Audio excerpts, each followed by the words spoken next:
All right, welcome back to Getting Sober again. My name is Jay, and today we are doing a very special edition of our Sober Weekend live stream and chat. Today happens to be Thanksgiving Thursday here in the United States, and we're doing something that we've never done before. We are doing an all-day live stream and live chat. Well, it's going to be, I'm sorry, let me say that again. It's going to be an all-day live chat. So we'll keep the chat room open all day, but the first hour will be a live stream. So we'll say hello to whoever is joining us from wherever they are around the world. I know here in the United States, it's pretty early, so most people are still probably getting ready. They're getting ready to travel, hit the road, making dinner, whatever it is. But I know that a lot of our followers from around the world have or don't celebrate Thanksgiving. So maybe they are going to just be at home, struggling in silence, and maybe this is a time frame by having the live chat open. This will be a time frame that people can come and chat and they can come hang out, and it gives people a place to come and hang out all day long, whether or not your job is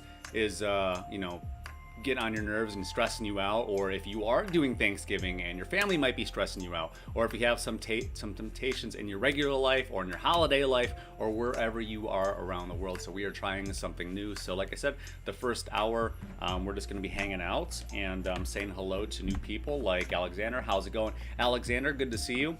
So we'll have the live stream going, and then after the first hour at noon Eastern, it will just be the live chat portion where you all can chat with each other. I won't be here. I will pop in periodically in the chat portion only. So we're going to be getting started here in a little bit. Hello, Jennifer. How's it going? Good to see you.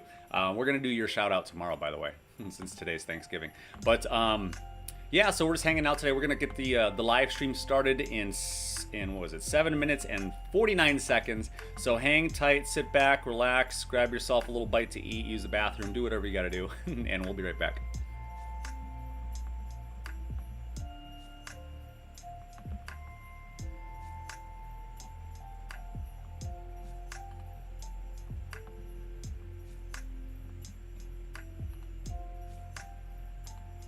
Hello, Lucy Luce. Hello, Bridget.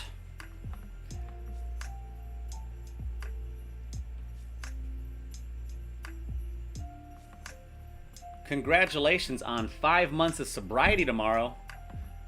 Do I say Alexander? Or is it Alexandra? Help me. Is it der or druh?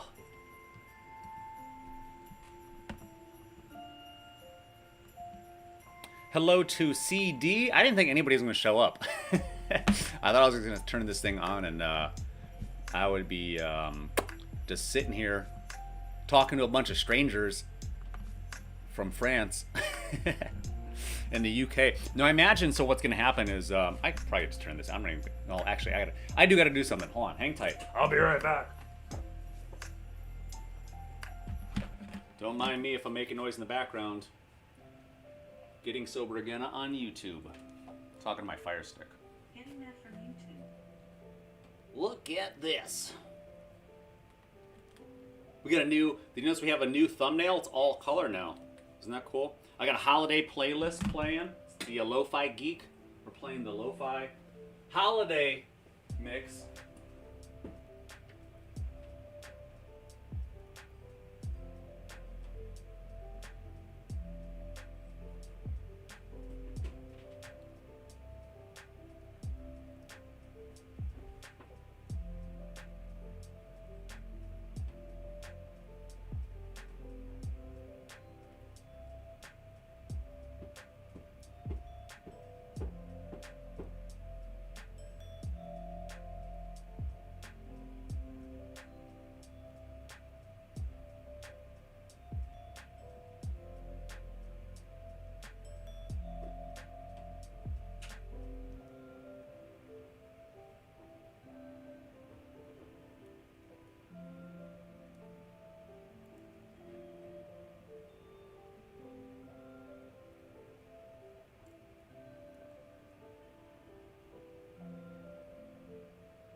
Look at all these familiar faces. I love it.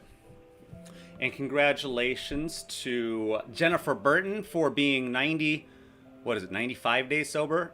I totally missed your sober shout out. A little innocent communication issue. Forgot to change my ID. Oops. What do you mean you forgot to change your ID? Yeah, don't forget too if you want to change your name, so it's not your full real name, your real first name and your real last name. Who is here? Let's see. Do we have any of our moderators here? Oh yeah, Lucy Luce is a moderator and CD is a moderator. Cool. Congratulations for earning the prestigious and very hard to earn trust of this only child. I'm trusting you with the entire channel. And Sam, the moderator's here. Sam's actually upstairs. Say hello, Sam. She can't hear me. And Wacko is here. Is also okay. Hi, Sam. She just screamed from upstairs. And Wacko is here. Also a moderator. Also gaining my trust. Don't take advantage of it. And Cat Mom is also a moderator, aka my mom. And Cindy Palmer is here. Hello, Cindy Palmer.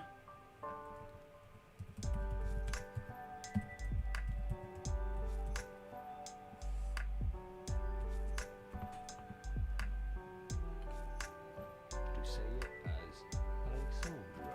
Do not say. Alexandra. Said, well, next step will be completely stopping nicotine. Good luck with that one. That one's hard. Oh, would all of you friends and family members mind giving this video a thumbs up? I think that's an innocent request. Pretty please. If you haven't yet, please give this video a thumbs up. This live stream, it'll only be a live stream for the first hour. Then it's going to be an open chat room throughout the day for people to come and go. Oh, look at that. We got another moderators here. Marta D, another moderator. And Lucy Luce is a moderator. And Cat Mom. And Cindy Palmer. And Wacko. And Sam. And who else did I miss? Did I say Lucy Luce like 9 times already? Yeah, I did. All right, good. Hello to Donna. Donna has rebranded herself once again, staying hip and staying relevant, staying ahead of the trends. See, she's so trendy that we can't even catch up. She should get signed to Yeezy. Who else is here? Oh, Indiga's here. How's it going, Indiga?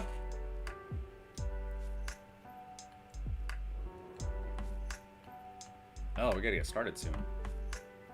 With my new thumbnail. How do we like the new thumbnail? Do we like the here, let me make a poll question. Do we like the new colorful thumbnail? There we go. New poll. Bridget Spell. Indigo said, hi Jay, just woke up. Like, literally or figuratively? Let's get this stuff off the screen, right? Let's show the goods. My hair is really big this morning. Not the biggest it's been. It's up there, though. This is a good hair day. I don't mean to toot my own horn, but toot, toot. All right, we're starting in 3, 2, 1. All right, welcome back to Getting Sober ... again. My name is Jay, and today is a special day if you live in the United States. And well, it might not be. It's definitely not a special day for some people in the United States. So let's be mindful, being super mindful of our native. The native peoples here in the United States. Some things had to happen for this day to be a day that's celebrated. So it's always in our best interest to try to be as mindful as possible to all peoples. And though I know some of us, a lot of people happen to be celebrating today in the spirit of giving thanks and showing gratitude for all that we have. You know, I always like to say that this is a fantastic time to be alive. You know, that if you woke up this morning pain-free, you won the lottery. If you woke up this morning and you have friends and family, even if it's just one family member and one friend, you won the lottery. If you have working arms and legs and eyeballs and you can eat food without any problems, you won the lottery. You know, there's so many different things. If you woke up with a roof over your head, you won the lottery. You know, if you can go upstairs or wherever you, if you can go to your front window of your house or your side windows or your back window of your house and you can look out that window and you don't have an opposing army invading and occupying your street, if you don't have bombs dropping over your head, you know, like here's one thing that I'm super thankful for. I've never had to experience firsthand war. I've never had to deal with that. And there are people right now that are out there that are struggling to just find safety. There's people out there that don't have anything to eat. You know, there are mothers that are trekking their children thousands of miles across deserts to try to get here where we are, and they're being turned away at the border or wherever border that they're at. You know, there are people that are risking their lives right now trying to get over a body of water, trying to get over a lake, an ocean, and try to get across a river or a stream just to try to find a different border where there isn't war, where there isn't oppression. So if you woke up under any of those opposite circumstances, if you woke up on the side of a border that people are trying to get to, then you've already won the lottery, and definitely be grateful, as I am. Hold on a second. I made myself cry. All right, be grateful. It's a great day. It's a great day, and I know that some atrocities have certainly happened, and I know that people are definitely wishing that they can trade places, you know, with many of us. But think about that. There are a lot of people, there are millions, potentially billions of people around the world that would trade lives with you in an instant. We forget about these things. We forget about these things because taxes are too high. We forget about these things because gas is $4 a gallon. We forget about these things because our Wi-Fi isn't fast enough. We forget about things because Amazon said it was supposed to be 1 day shipping, but it came in 3 days for some reason, you know? Or that the USPS isn't going to get my package to my loved ones on time in Wisconsin or wherever your loved ones. Well, I don't have any relatives in Wisconsin. Shout out to Wisconsin, though. You are not forgotten. I just don't know anybody in Wisconsin. So it's a great time to be alive. I always like to say that, and it's easy to forget about how good our lives and how great our lives are. And of course, maybe we like to fixate on things such as, well, our lives could have been better if, or we should be healthier if, you know, all these if and when situations, but that's not our reality. Our reality is whatever it is right now, and we have the opportunity to try to make the best out of what we have right now. And if your life is so great, consider donating, not to me, but to a food bank in your area. Maybe write that down right now. Do you have pen and paper next to you? Are you watching from your smartphone? Can you easily go from watching on your smartphone to opening a notepad on your phone and then making a note for after this live stream, not only to call grandma and to call, you know, Aunt Sally and Grandpa Bill and Uncle Ted from the last episode, but also to maybe write down if you're not in danger of going hungry today. There are still people that are. You know, here where I live in Cleveland, Ohio, we have hundreds and thousands of cars that still line up to this day, whether they're taking advantage of a situation in one way or another, taking advantage of the situation that's been presented to them. But there are people that don't have food. There are people that don't know where their next meal is going to come from. There are people that you know, still here in the 21st century with electricity and running water and the internet flying through and 5G all over the place and YouTube videos that are in color.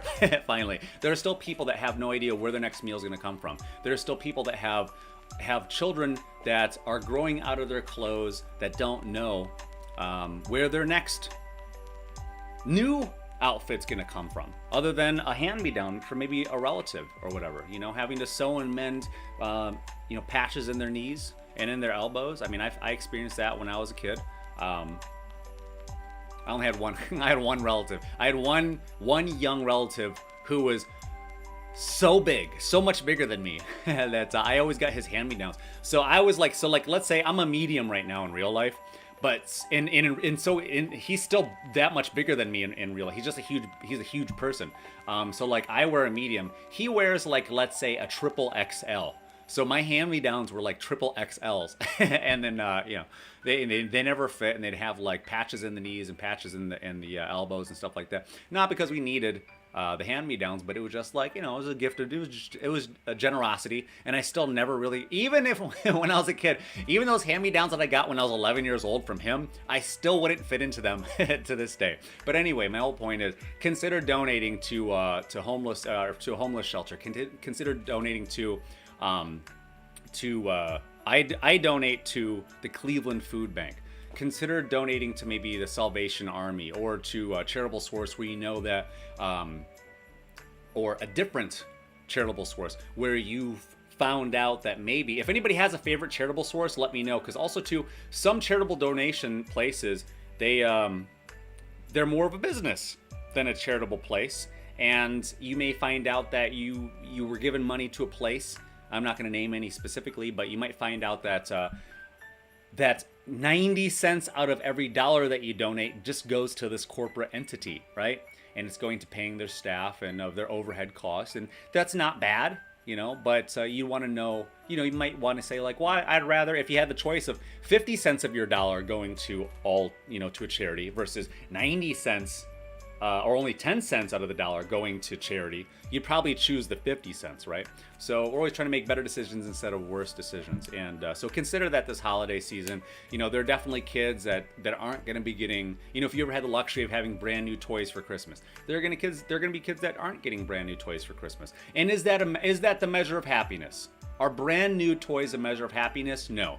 I'm sure if you give any kid this one magical toy, they can have hours of fun with it, and it's a stick.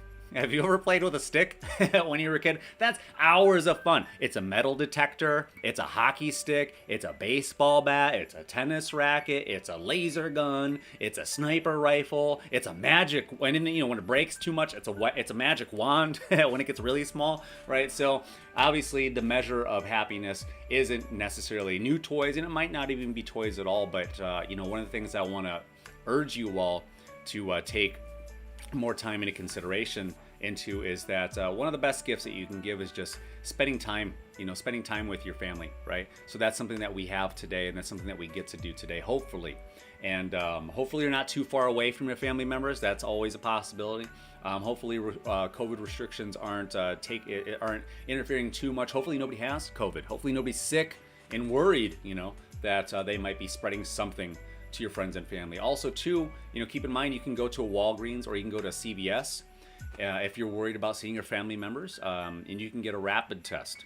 Now, that might not save you if you were infected, say, within the past, 5 days or 10 days. I'm not really sure how that works, but just letting you know, you can get a rapid test and it will give you results in like 15, 20 minutes. So if some of you, hopefully nobody went out for Blackout Wednesday last night, Drinksgiving, because everybody's back home for the holidays, right? If you went off to college, then you're probably back home from college. If you didn't go to college, maybe you have friends that went to college, or you have, siblings, or you have relatives, younger cousins or whatever that went off to college, and maybe they're back home, right? So who knows? So, or, maybe you're just an adult and you just wanted to go out because your friends, maybe your childhood friends or whatever, maybe they went off, they live somewhere else in the world, and maybe they are back home for the holidays. So maybe you got to see some people last night. So if you're worried about that, please take in mind and be considerate of your family members who maybe are at risk. And statistically speaking, I talked about this in yesterday's episode, 84, here in the state of Ohio where I live, 84% of people that died from COVID here in Ohio were of the ages of 60 and older. Roughly 75% of the deaths were from people ages 70 or older. And I think 42% of the deaths came from people that were ages 80 or older. So keep all those stats in mind. So obviously it's much more, seemingly I don't know. I am not a medical professional. I'm an article reader, just like you.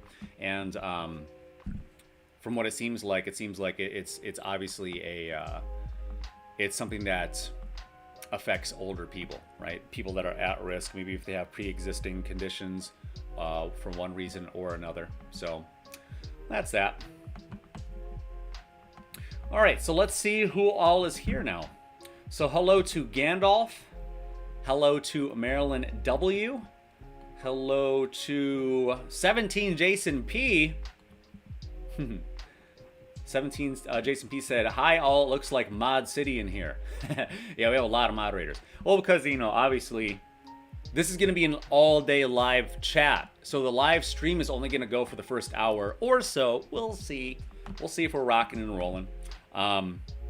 Don't forget to give this video a thumbs up. This is going to be an all-day live stream, so hopefully people will, you know, we know that people are going to be struggling today, right? People are going to be struggling here in the United States with their holiday temptations, but most of the people around the world are not celebrating Thanksgiving today because they don't have, that's not something they do. There's only 5 countries that celebrate Thanksgiving, and I don't know that they even celebrate it all today. I think in Canada, correct me if I'm wrong, in Canada they celebrate Thanksgiving in October.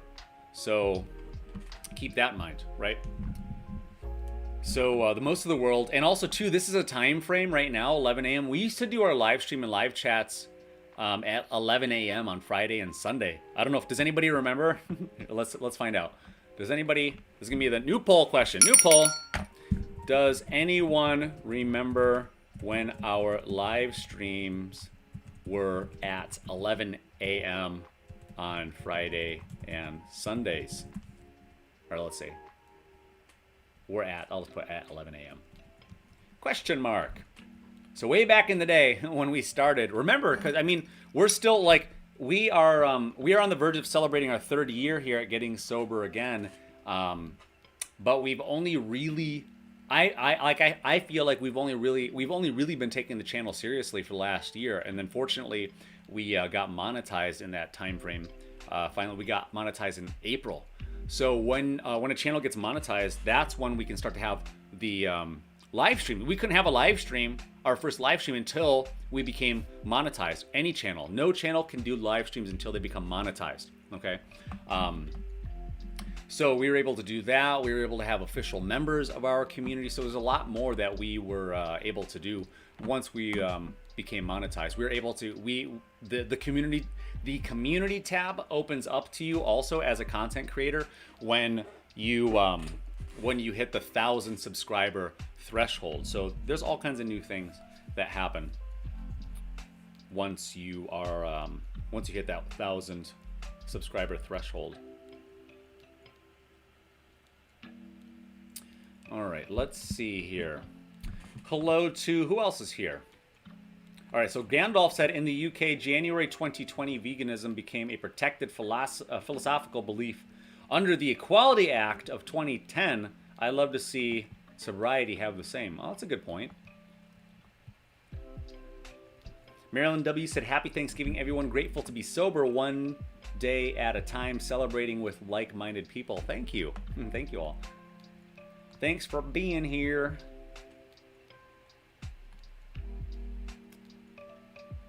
My mom said, oh, I missed a message. It went away. It just got lost in all the messages. Something about being too stuffed from all the taste tests.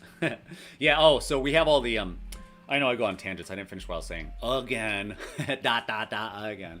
All the moderators, because we're going to have people from all around the world, you know? So like some people are going to be celebrating. So look, check it out.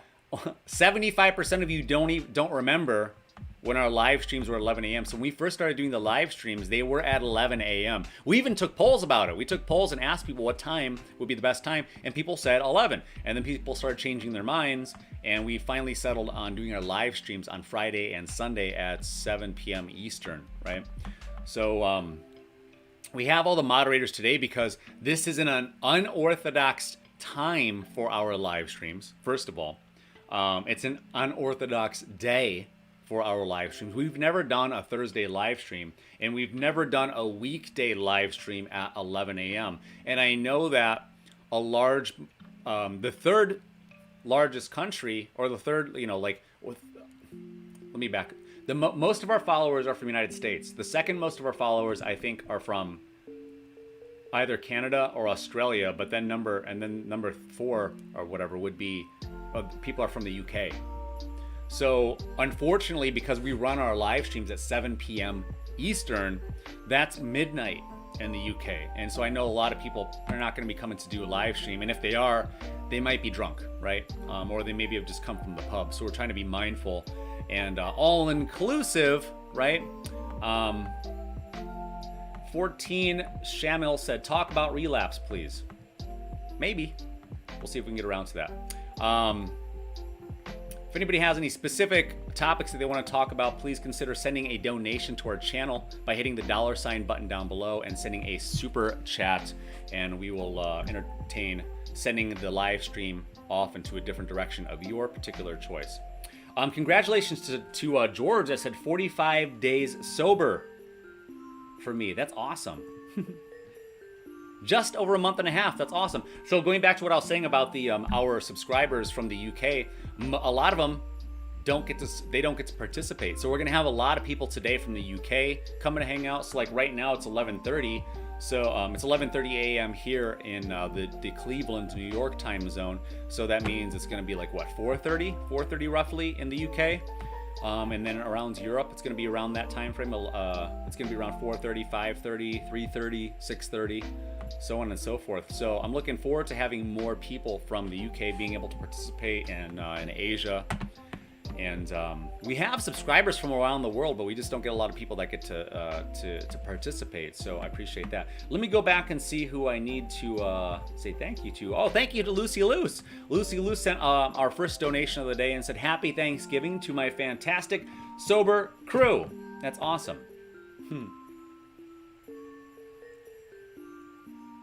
Cindy Palmer at 1119 said, I am so grateful and thankful to have my family in my home today, and I am sober. That's awesome.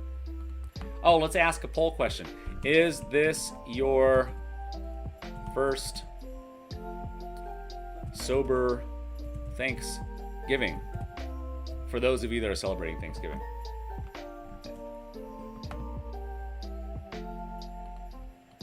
I'm going to put the answers are going to be yes, no, and maybe. Because of course you were probably sober when you were a kid, right? But so I'll say this is your first sober Thanksgiving since you started drinking alcohol. There we go. That's a better question. All right, new poll. We got a new poll bell. That was Wacko's bell. And while you're all answering the live stream poll, I am going to read messages from you all in the live chat. Indiga said at 11:17 said, I celebrate Thanksgiving to be thankful, not for pilgrims and what they did to our indigenous brothers and sisters. There we go. Yeah, sometimes we have to set some facts aside, as horrific as they may have been, and try to look at silver linings and bright sides.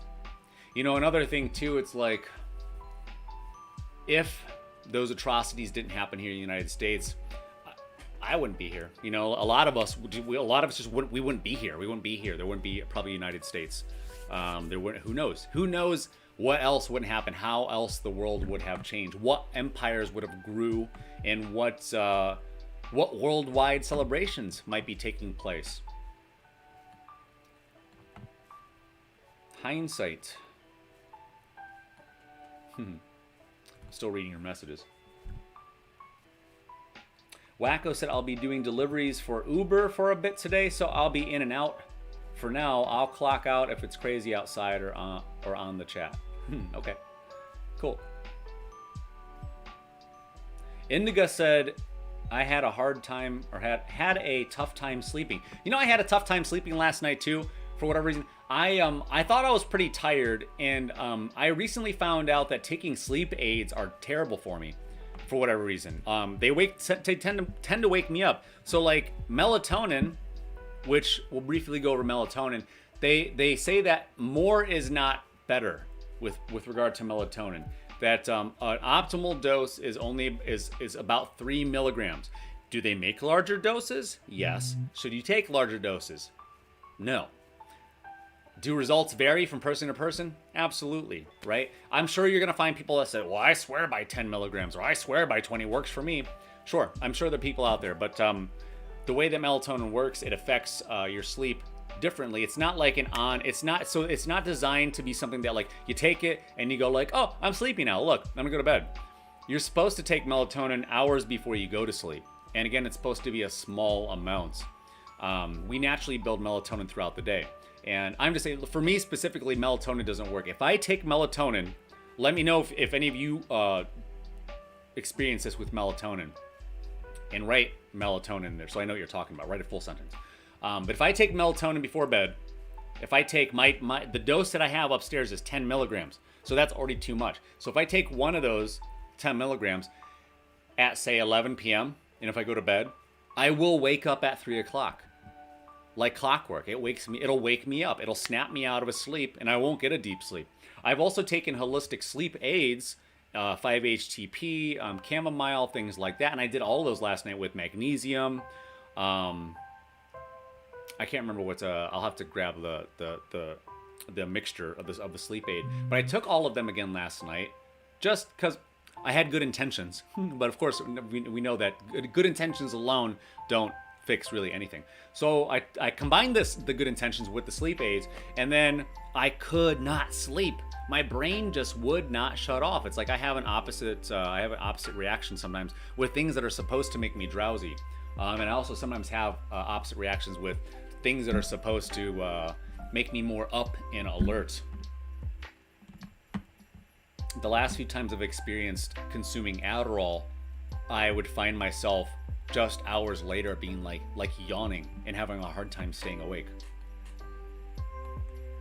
When my purpose was that was a while ago. That was like during that cross-country road trip, if you all remember, from I think it was like episode 45 or whatever. Like it was the story about me going across country to rescue my friend at the time out of the mental hospital.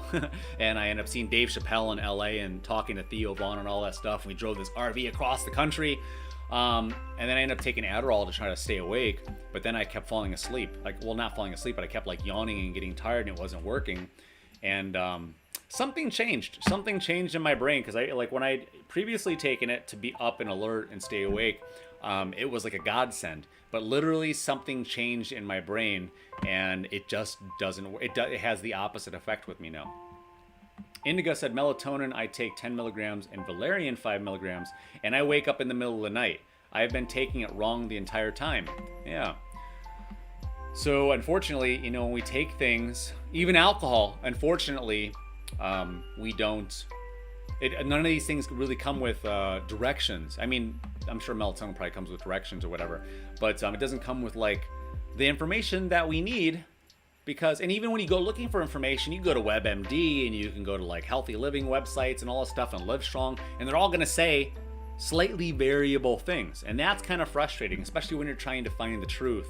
Instead, what you do, instead of when you're looking for the truth, you end up being sold into, getting sold into marketing schemes to try to sell you solutions, which maybe aren't approved or don't have any scientific backing or research behind it.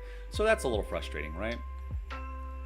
Gabe C is here. Gabe C said, happy Thanksgiving, guys. Happy Thanksgiving to you. Sorry if I missed anybody. Here, let's see who's participating, and I'll just say hello I'll say hello to who is participating at the moment, which is Dave P, Donna, Gabe C, Hank Kimball, Indiga, Cat Mom, and Lucy Luce, and Marta D. Now let me see if I can find anybody that was participating that is no longer participating at the moment, like Dirt Tracer.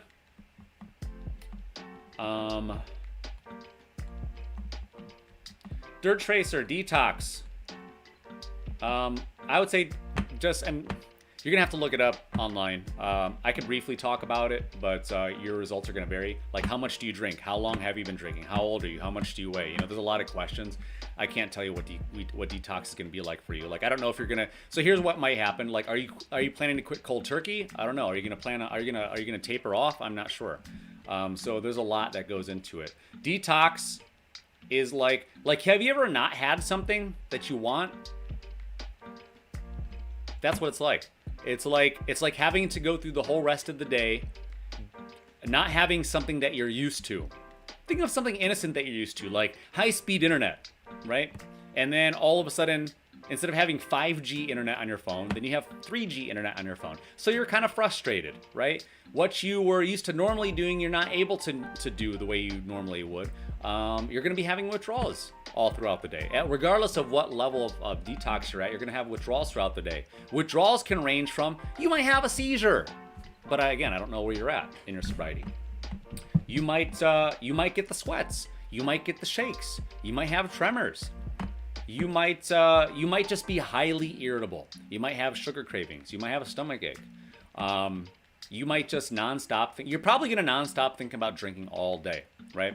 You're gonna think about drinking. You're gonna think about alcohol probably for all day for the first, absolutely for the first day. So if your whole plan is to just is to stop drinking, but then you're not going to do anything else different. You're still going to hang out with your friends. You're still going to watch sports in the same chair. You're still going to you're going to just sit in the same place where you normally would have a beer next to you or whatever. But now you're not going to have a beer. You're going to keep looking at that empty table for the beer, and you're going to think beer, and you're going to keep looking at the TV and think like, I always watch TV and have a beer, or I always have dinner and have a beer, right? So if all you're going to do is just take if all you're going to do is just not drink, that's going to be really hard for you. You're definitely you're going to have to replace drinking with activities. You're going to have your day planned out and go into it and prepare for it. So Dirt Tracer, how long, think about, or anybody that's listening right now, if you're thinking about getting sober for the first time, think about this. How many times have you tried to prepare to get sober before? Like, how many times have you tried getting sober before? 1, 2, 3, 4, 5, 10, 20 times? Have you probably woken up hungover from a night of puking and being dehydrated and having, waking up feeling like you're in the middle of the desert and you're feeling crappy. And then your whole preparation was saying, I'm not going to drink again, right? So do you think you're going to have success? No, most people don't have success in that situation. Like 99% of people don't have success in that situation. So if you were going to prepare to go to the beach, for example, I love talking about this. If you were going to go on a journey to the beach for the day, what would you do to prepare to go to the beach for the day? You'd probably bring your sunscreen, right? You'd probably bring a blanket, maybe a folding chair. You might bring a bucket and a shovel to build a sandcastle, right? You'd probably bring a sandwich, maybe some fruit. Maybe you'd bring something to drink, alcoholic or non-alcoholic, right? You'd probably not show up in jeans. You'd probably do what? Wear swim trunks, right? You're probably not going to wear business casual shoes. You're probably going to do what? You're probably going to wear flip-flops. So you're going to do all these different things to prepare to go to the beach. You're going to probably clean out that crusty old cooler that probably stinks still from last year, right? That's another thing that you're going to do to prepare to go to the beach. What about a cross-country road trip? If you knew you were going to drive from New York to LA, for example, you probably wouldn't just get up right now and just go. You probably wouldn't just grab your car keys and just get into your car. You'd probably at least grab your wallet, right? You'd probably make sure that you had money in your bank account for this cross-country road trip, that you could buy gas to get where you're going, that you can have lodging across the country. But you'd probably try to get paid time off for this cross-country journey. So sobriety is a journey, right?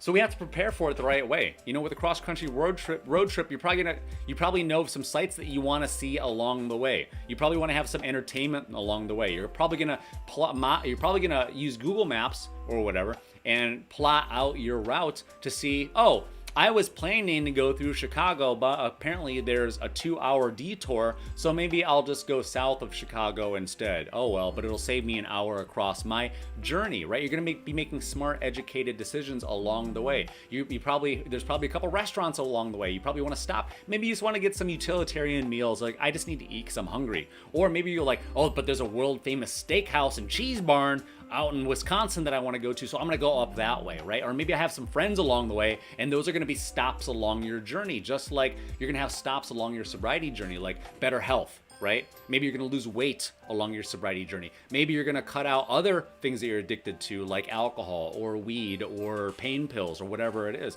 Maybe you're going to try to be a better friend. You're going to try to be a better romantic partner. Maybe you're going to try to be a better employee. Maybe those are also stops along your way. Those are destinations along your way into sobriety. All right, let's see who else is here and who else I can say hello to. We're going to be wrapping up the live stream here in probably like 15 minutes or so. We'll see. And start finishing up, preparing for my Thanksgiving Day journey with Sam is here finishing cooking food upstairs, and Cat Mom is at home preparing her home to receive guests.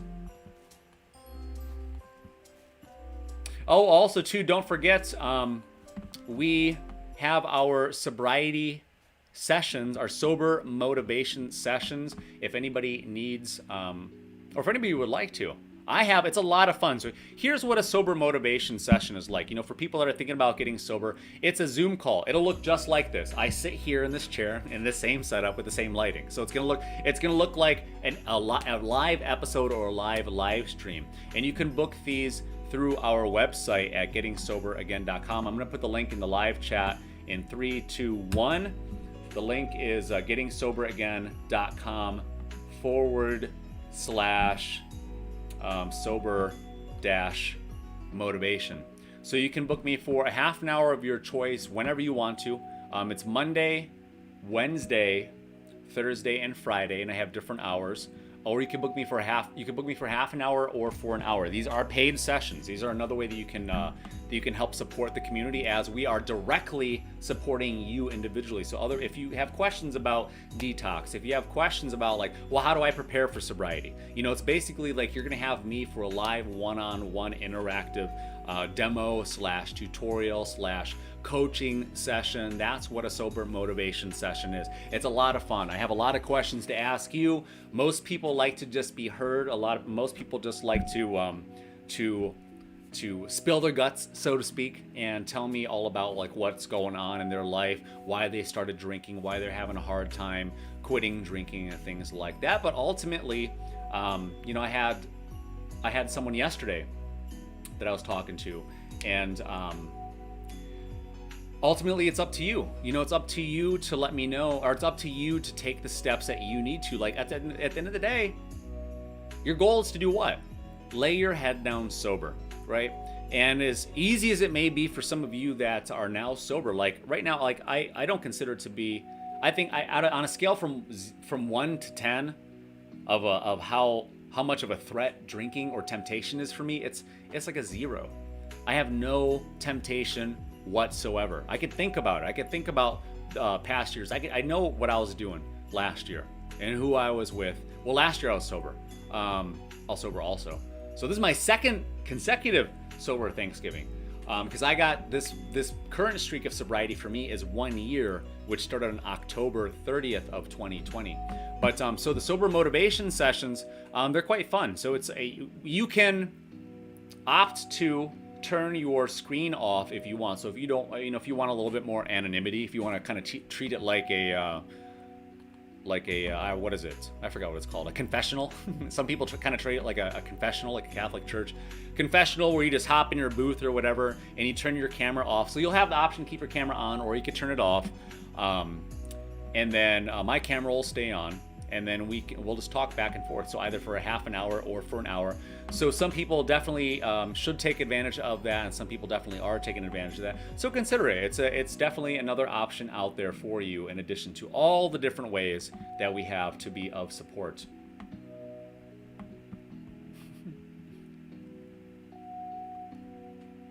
All right, let's see who is saying what else.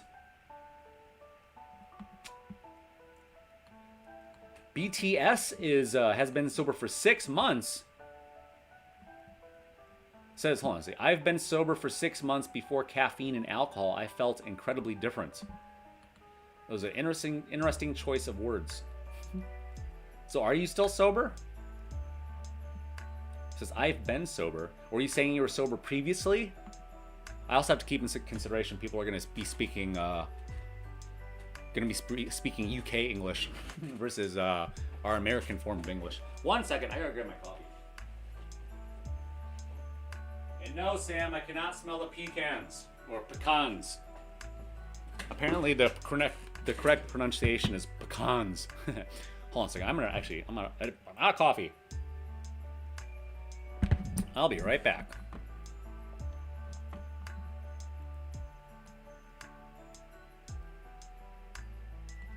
Okay, BTS at 11:43 said, I'm sober all the way, not even caffeine. All right, well. Hopefully that's not a trigger warning. I'll be right back. Where's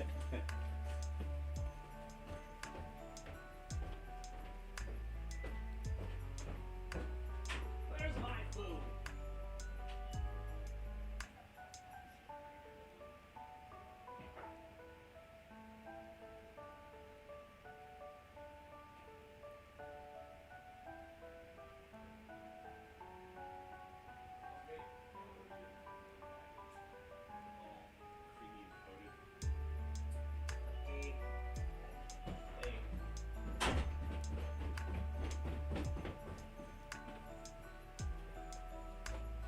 All right, I'm back.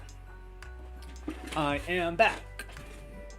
Oh, check this out. So also too, for the live stream or for the live chat, once I'm gone, I'll be gone, obviously, once we end the live stream. I know I said I was only going to do a live stream for an hour, but like, I'm probably going to stick around for a little longer. Maybe not. I don't know. We'll see. The question was, is this your first sober Thanksgiving since you started drinking alcohol? 50% of you said yes. 52% of you said yes. Correction. Are we going to end that poll in 3, 2, 1? And if you haven't yet, please consider giving this video a thumbs up so that we can communicate with YouTube that this is great sobriety content and this is another helpful resource for people just like you to come and feel welcome during our live stream, our live chat today. Again, we're going to have this live chat open all day. So this live chat is going to end at 11 p.m. Eastern time. So we're just going to leave the chat open. So what's going to happen is I'm going to put the intro screen will be up just like this. Okay? So it'll be up just like this. And I'll have a ticker on the screen. Let me see if I can find the ticker. Also, I got to turn off this thing. I got to turn off, pardon me for just a minute. I got to turn off the logo. And then we have a ticker, scrolling text. So it's going to look like this later. So this is what it's going to look like when I'm not here. So it'll be the Getting Sober Again screen, just like this, and it'll say it's an all-day chat room. And at the top, we're going to have that ticker there. So, or maybe it'll be at the bottom. Let me see. Do we like it better at the top or the bottom? Let's see. Should we do it at the bottom? I don't know. Maybe it should be at the bottom.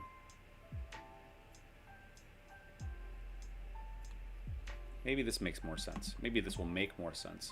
Let's see. Let's test it out. I'm going to turn my camera off. 3, 2, 1. Boop. So this is what it's going to look like, I think, today. Well, not I think. This is what it's going to look like today.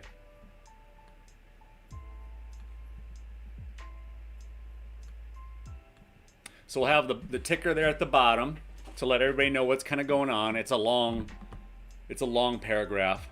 So that's what's going to be happening when the live stream ends, if that makes sense. Oh, hold on. I got to turn my camera on. Sorry. All right, so I'm back. Welcome back, Jay. Thank you, everybody. So that's what it's going to look like all day while Sam, the moderator, and I and Cat Mom are off to Thanksgiving with each other. So I've trusted about a dozen or so members of our community, and those are people with the wrench next to their names, to be moderators. So if anybody is acting up during the live stream, again, this is a subscriber-only chat room. So people can subscribe so that they can chat. So we have to keep an eye on, you know, because trolls like to troll. It's going to happen, or wait, hopefully it doesn't happen, but it's possible that it can happen. So we just have to make sure that we're making this a safe and warm and inviting place, that we are preaching no judgment sobriety, that if anybody's looking for advice, and if you have the time and if you're willing to give advice, feel free to chat it out. But please, don't keep it safe, right? So here, let me just put the ticker on the screen, because we could do that now.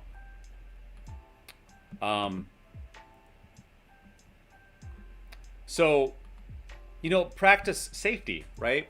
So we want to make sure that we're not sharing personal information. How do we like the ticker, by the way? I just got the ticker. I just did that. I just invented that today. I've been wanting to do that for so long. So in the future, I've been waiting to do this for so long. So now in the future, instead of having all the big goofy words on the screen, like we used to, I'm going to I'll be able to shout out whoever left donations. I'll be able to alternate. I'll put them on the screen.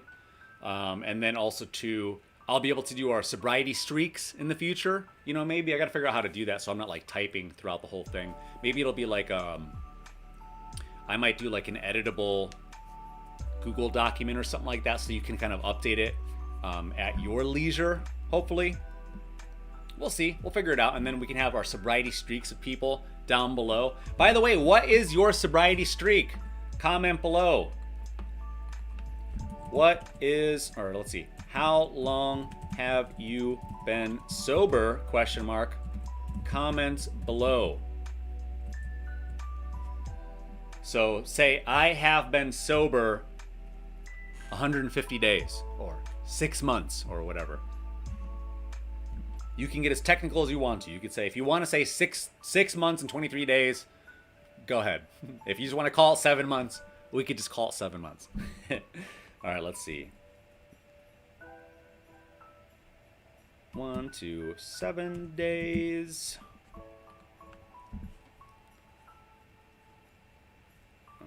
Let's see. 0. Let's see. I'm making options for the poll question. The question is going to be, how long have you been sober? Comment below. So I'm doing 1 to 7 days, 8 to 30 days. I know it's a big jump, but 1 to 3 months. And the last option is going to be 3+ months. All right, we got a new poll. Whose bell is going to be? Mom's bell. How about this? New poll. How long have you been sober? The options are 1 to 7 days, 8 to 30 days, 1 to 3 months, or 3+ months. Hello to the Clumsy Fisherman is here. Hello to Tiffany Valencia is here and says, I got 6 days in last week, getting sober again for Thanksgiving. All right. Well, I forgive you since you sent me that very wonderful tea, which I love starting my day out with, by the way. I was going to say, let me see if I could find that tea, because I wanted to share it with you all and give you all a link if you wanted to buy it. It's really, really tasty. It's a moringa tea, but it was a pumpkin spice moringa tea, and it was all organic. And moringa has a lot of antioxidants in it.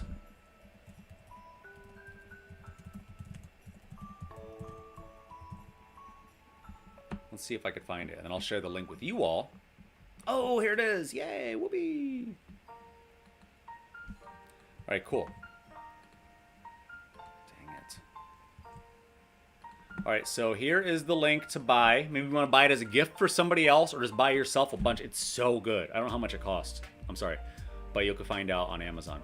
So I'll put pumpkin spice moringa tea. So moringa is a specific tea leaf, and it's full of antioxidants. It has a lot of benefits, and I'm pretty sure it's caffeine free also. But I don't know, I just get I get a nice mental clarity out of it when I drink it in the morning. It's super soothing. I have it with raw honey. So it's in the chat right now, and then also too, I'm gonna put it in the video description if I can ever get it to open up. Yeah, there we go. So it'll be right underneath the donate links. I'm gonna put pumpkin spice moringa tea, and the link is there. It's an Amazon link. So it is now in the video description for you, and it's in the chat. So it's got just like a teeniest little spice to it. It's not, I'm not saying it's spicy. It's just got the tiniest, most delicious hint of spice to it, natural spice. Because it's a pumpkin spice, remember? So let's see. Let me look at the link. Let me see how much it costs for all of you. So it's $6.99. And there's 25 individual tea bags, and it's by Miracle Tree, and it's a moringa organic superfood tea. I'm gonna read a little bit about it real quick. About moringa. Moringa is a superfood plant used traditionally for its nutritious properties, and I've never seen this word before. How do you say this? Ayurvedic, Ayurvedic, Ayurvedic benefits. As an herbal tea, you can conveniently enjoy moringa's exceptional nutritious properties and experience firsthand why moringa is commonly referred to as the miracle tea. There are 90 nutrients. There are 47 antioxidants. There are 25 vitamins and minerals, and all 9 amino acids. I'm going to say that again, all 9 amino acids. Here, I'm going to copy and paste this also and put it in the chat. Check this out. Read the description right there in the chat. Did you know moringa leaves contain over 90 nutrients, including 47 antioxidants, 25 vitamins and minerals, and all 9 essential amino acids? Isn't that awesome? TK said, oh, hi TK. TK said, every time you mention a moringa, I break out and dance. Nice. And hopefully hello to Binky. Are you out there, Binky? How's it going? Let's do our high five. All right, we're gonna, if you're there or not, I'm gonna high five the screen in 5, 4, 3, 2, 1. High five to Binky. All right, good to see you. Well, I can't see you, but you know what I mean. Hopefully hopefully it's good to see me.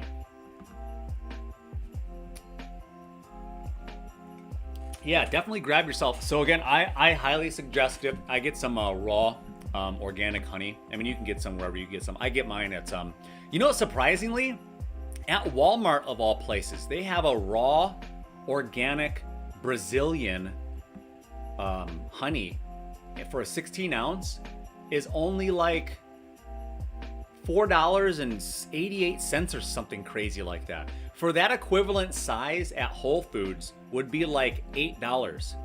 So it's almost double the price at Whole Foods. Nothing against Whole Foods, but they also have a larger selection of organic. But yeah, they every now and then Walmart, and it's depending on location also too. This is a super Walmart where I live, and also too I get some. I have like they have like cage-free 18 cage-free eggs for like $2.60. Like there's all kinds of great deals over there. All right, let's see.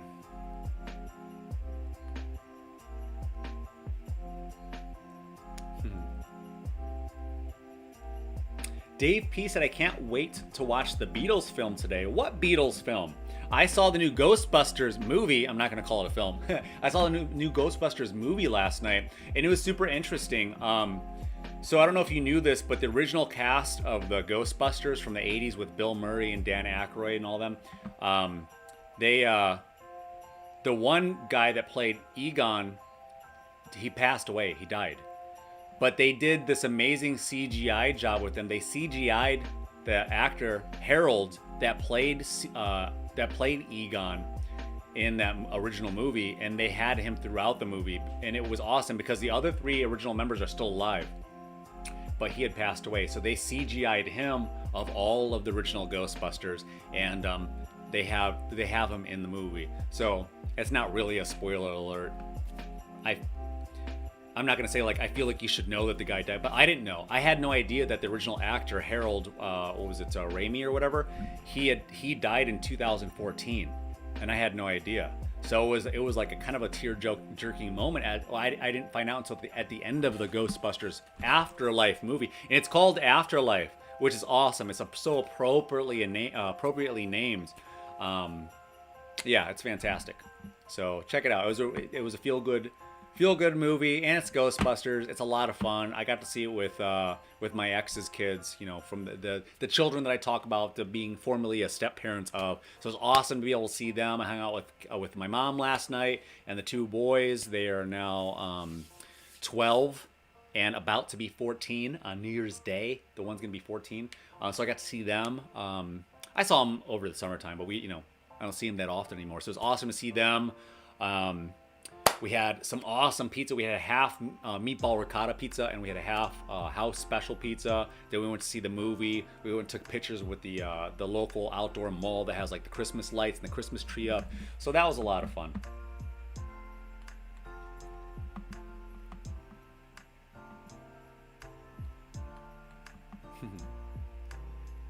Tiffany said, I'm going to use sparklers as birthday candles on the pumpkin pie I'm bringing.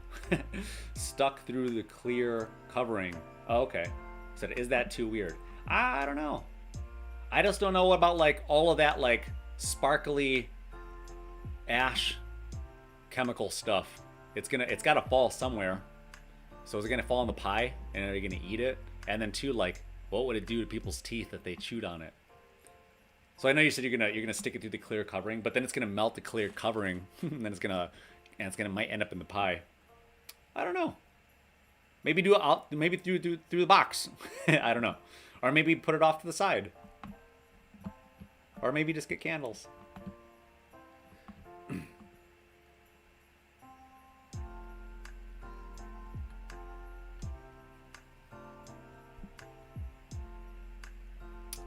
All right, so the poll question was, how long have you been sober? And then I asked you all to actually comment below. And then I'm happy to say that the top answer is 3+ months. 3+ months of sobriety is the top answer. 65% of you are 3 or months more sober. And congratulations again to Jennifer Burton, who just hit 90 days of sobriety this week. Congratulations to my actual friend in real life, Richie, who we shouted out yesterday, who hit 6 months of sobriety this past Sunday. So congratulations to him. And again, if you want everybody gets a free sobriety shout out. So if you're looking for a sobriety shout out, make sure to go to our website. I'm going to put the link in the chat in 3, 2, 1. Go to our website, GettingSoberAgain.com. Again, the website is GettingSoberAgain.com. And you can get your free sobriety sign up. You just tell us what your YouTube name is. You don't have to tell us your real name. It's an option. But tell us your YouTube name. Tell us what day you actually got sober. Tell us what your next sober milestone is. It's a 30-day minimum. So if your next sobriety milestone is 90 days, you'll tell us that your next sobriety milestone is 90 days sober, and then you'll tell us what date you're going to be 90 days sober. Make sense? So YouTube name, email, sober date, your next sober milestone, and your next sober milestone date. So it's pretty simple. And you just hit submit, and it comes to our email address. And sorry, cat hair. It comes to our email address, and then we log the information for you. But make sure you send it. Make sure you fill it out, because some people have hit their big milestones and we weren't able to shout them out because we didn't have it for whatever reason. And no, it's not going to our junk box. We don't get junk mail yet. Thank goodness. So 18% of you are 1 to 3 months sober. So congratulations to that. So if we look at those numbers, that's 83% of you are at least 1 month or more sober. And 6% of you are 8 to 30 days sober, and 12% of you are 1 to 7 days sober. So congratulations. I gotta think of a poll question. I might leave that one up. Maybe I'll leave that one up for the rest of the day, because technically we've elapsed our live stream time. I said I was only going to go for an hour, But you know me, I just talk, talk, talk.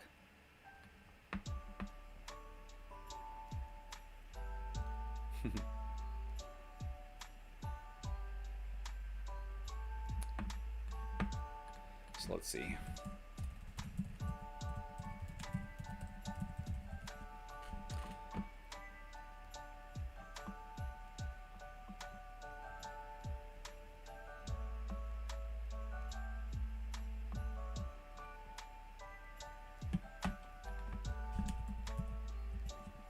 Trying to find information to share with people.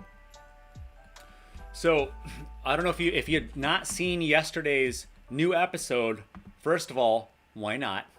But if you haven't seen yesterday's new episode, the link is in the video description down below, and also too, it's in the live chat in 3, 2, 1. There you go. There's the oh, hold on. New episode. There you go. So there's the link in the live chat right now. So we talked about in yesterday's episode, which was a very fun episode. It didn't take me very long to write it at all. I thought it was a great episode. It was our first official. Episode in color of this new and modern era. We haven't done an episode in color in almost 3 years. So I'm thinking maybe we'll just make the big jump. I know there's going to be some people, some holdouts. You know, some people are going to be resistant to change, but I feel strongly about switching over entirely to color. I don't know how you all feel. Maybe you can answer below in the chat. But you know, I talked about this before. Why I chose to start doing the live streams in color and entertaining doing the episodes in color is because now that I am 1 year sober, I'm beyond 1 year sober now. I feel like I've kind of come out of the darkness. I kind of feel like that was my old self, and I am no longer my old self. And as we continue to evolve and as we continue to grow, we have to do things differently. You know, whether it be simple things like changing your wardrobe or rearranging your living room, maybe even moving into a new home or to a new apartment, or maybe even moving to a new city. All of these things are going to facilitate fresh and new growth. You know, if you imagine if you try, for a lot of people that are going to try to get sober, they're not going to change anything other than they're going to just stop drinking alcohol, right? So if you just try to stop drinking alcohol, then everything else is the same. All of your friends are still drinking buddies. All of your family members still drink alcohol. You still go to the same bars and restaurants for whatever reason.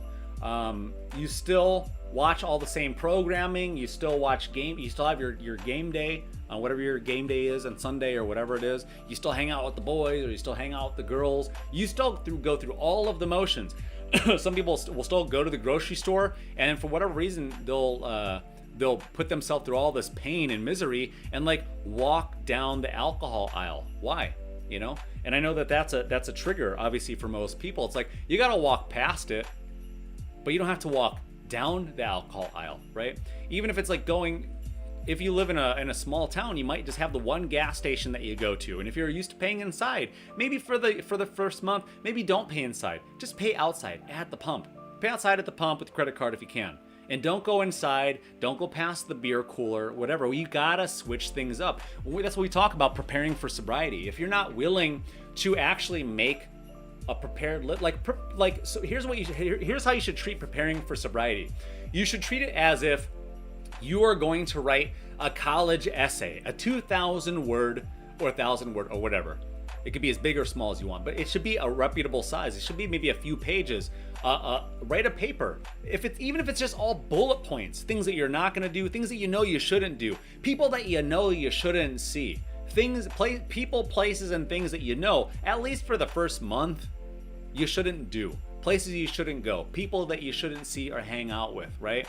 Activities that you should no longer do. If it was like activities that like all you did was drink during them, like if you're like, say if you're in a bowling league, for example, and everybody on your bowling team drinks. That's all that they do. Everybody just drinks, and all the other bowlers drink, and they serve beer there, and it's super cheap that night. Well, that's obviously not the smartest thing to do, right? If you're going to keep putting yourself in a place where there's going to be temptation, you're not strong enough to fight off those temptations. You're not strong enough to win that battle. That's the same equivalent that we talk about as being mortally wounded or fatally wounded in war on the battlefield, but then wanting to still go out and fight when you're too weak to even stand up for yourself against your enemy, which is alcohol, right? Are your friends your enemy? No, they're not your enemy, but they're under no obligation to respect your choices, though they should, but they're under no obligation to respect your choices. They're not under no obligation to facilitate your sobriety or to be there for your sobriety.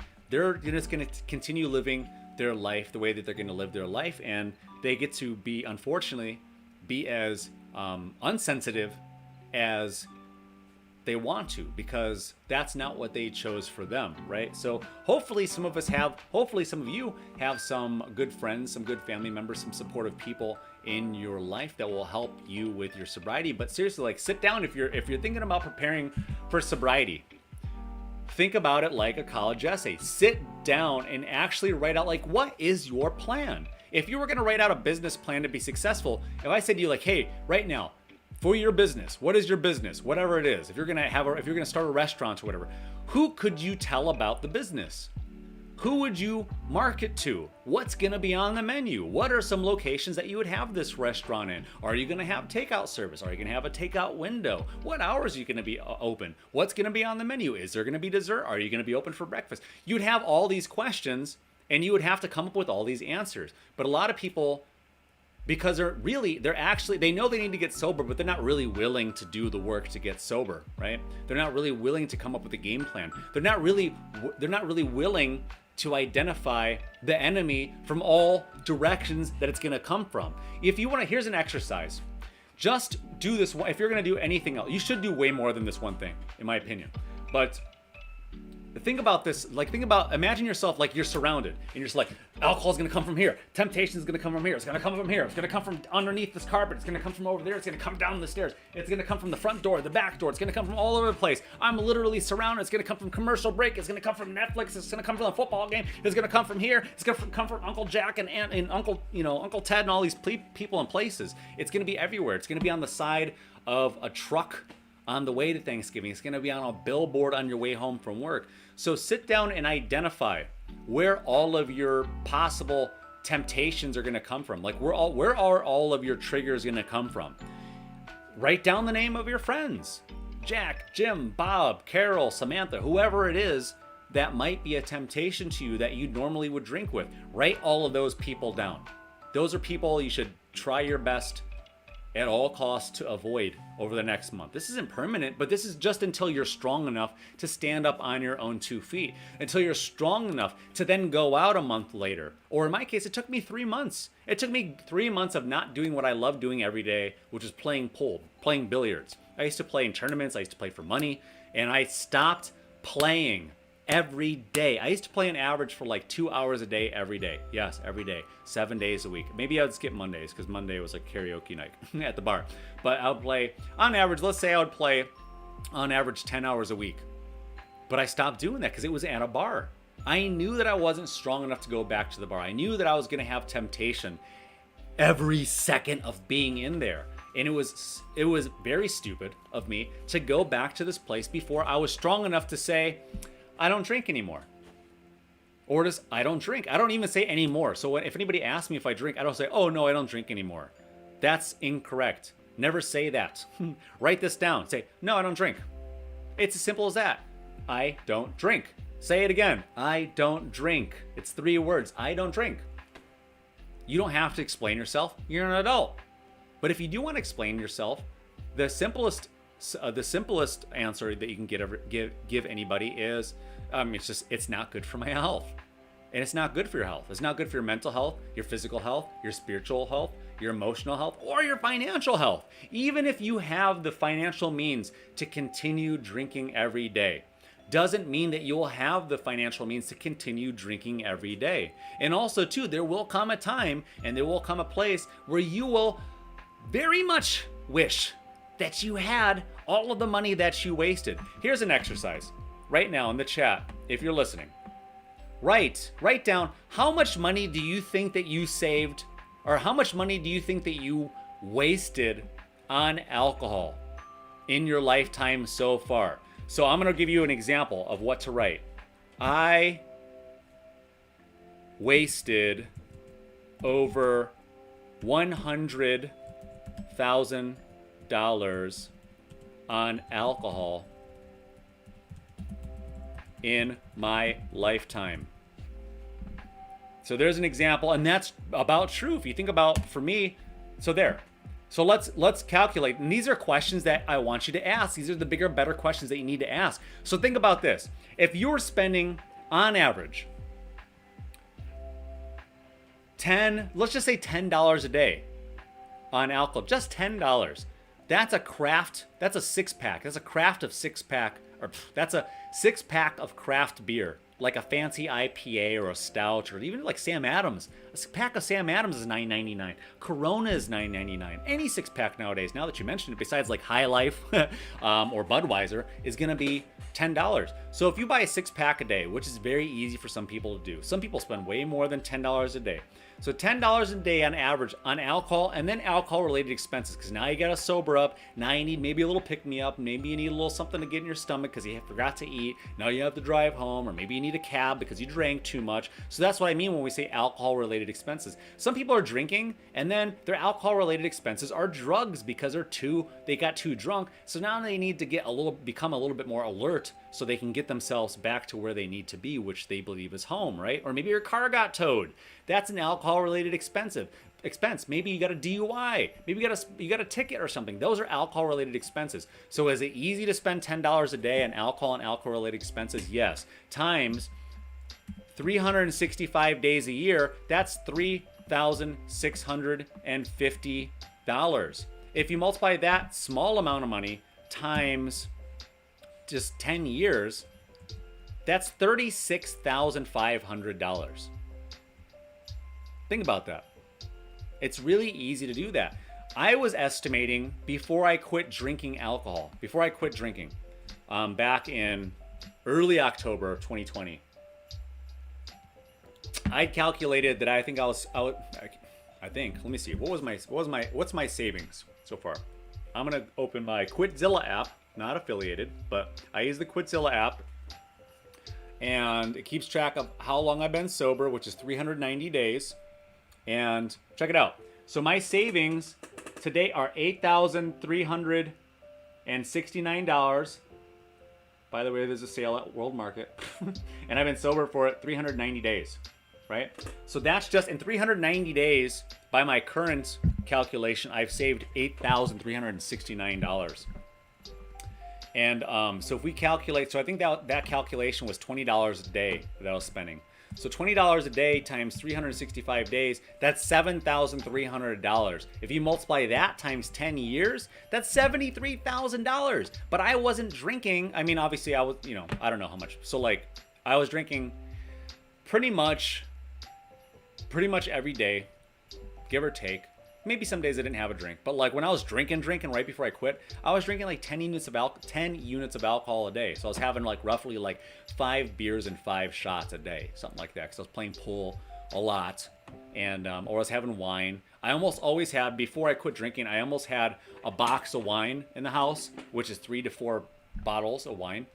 And I almost always had a bottle of tequila, and I almost always had like a 12-pack of White Claw. That was like part of my weekly groceries.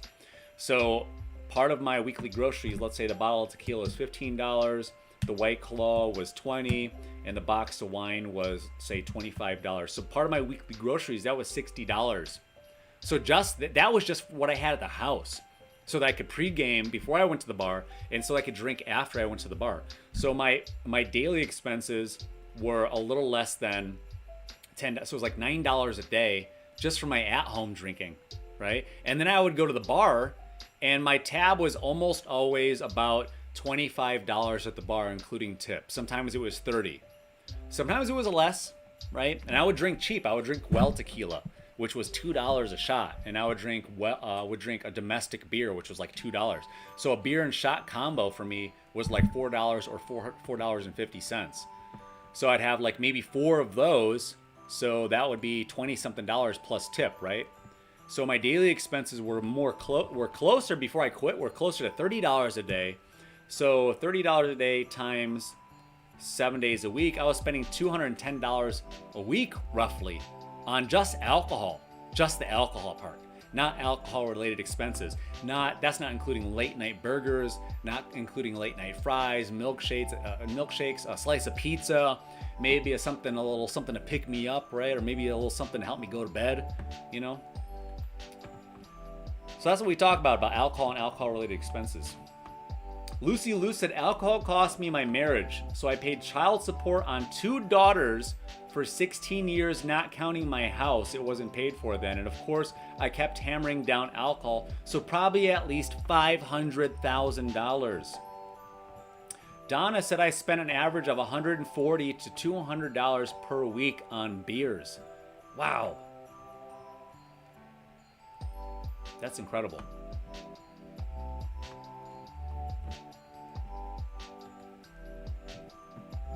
All right, so I think this is an appropriate time. We've gone half an hour over our live stream time. So I want to tell you all how much I am appreciative. I'm very thankful for all of you here in the community.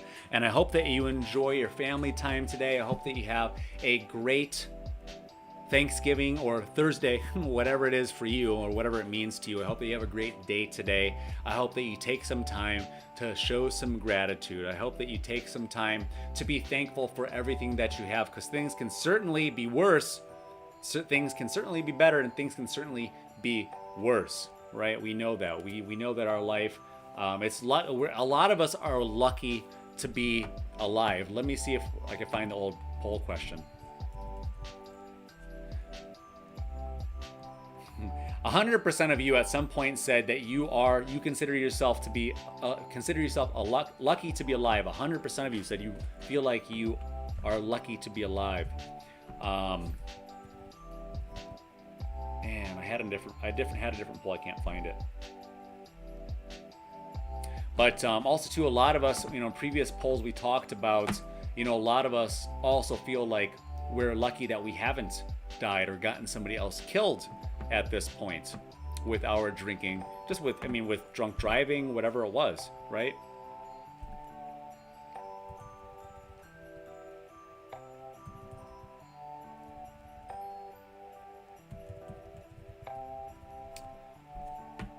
So again, what we're gonna do for the rest of the day today is I'm gonna end the live stream, so I will not be here live anymore. I won't be on camera anymore. So I'll have the intro screen will be up for the rest of the day, and we will be periodically checking in. Cat Mom will be checking in. I will be checking in. Sam, the moderator, will be checking in, and a handful of our dozen or so moderators will also be checking in to make sure that people have somebody to talk to make sure that there's no riffraff going on in the live stream and live chats, and also too that people feel warm and they feel welcomed, and that we're preaching the message of this being no judgment sobriety. So this is the first time that we've ever done anything like this, and I hope that we'll be able to continue doing this in the future, because as far as I know, this is the first time that there's ever been an all-day live chat room for people to come and talk about getting sober, staying sober, and being sober. So if you haven't yet, please give this video a thumbs up. Consider sending a donation of your choice to our channel by hitting the $ button down below and sending a super chat or a super sticker, or you can send to our Venmo, or you can sign up as an official member by hitting the join button next to the subscribe button, or you can also support us on Patreon. So if you haven't yet joined, if you haven't gotten your official member badge, click on the link that I just sent in the chat. If you are not yet supporting us on Patreon, and if you don't yet have your official Getting Sober Again mug, then you can only get that by supporting us on Patreon, and the link is in the video description and it's in the chat in 3, 2, 1. So with that, I'm gonna wish you a happy Thanksgiving, a happy Thursday. Be safe, be grateful, be kind, practice being sober all day today. Get your head down to sleep tonight. That is the goal, to get yourself to sleep tonight, another day sober, so that we can celebrate tomorrow. And of course, tomorrow we will have another one of our normal live stream and live chats starting at 7 p.m. Eastern, as well as Sunday at 7 p.m. Eastern. Who knows? Maybe today at some point later today, maybe I'll be popping back on the camera. We'll see, unannounced. Who knows? But take care, and don't forget to check in throughout the day and be of service not only to yourself but to other members of our community. So I love you all. Have a great day, and we'll see you soon.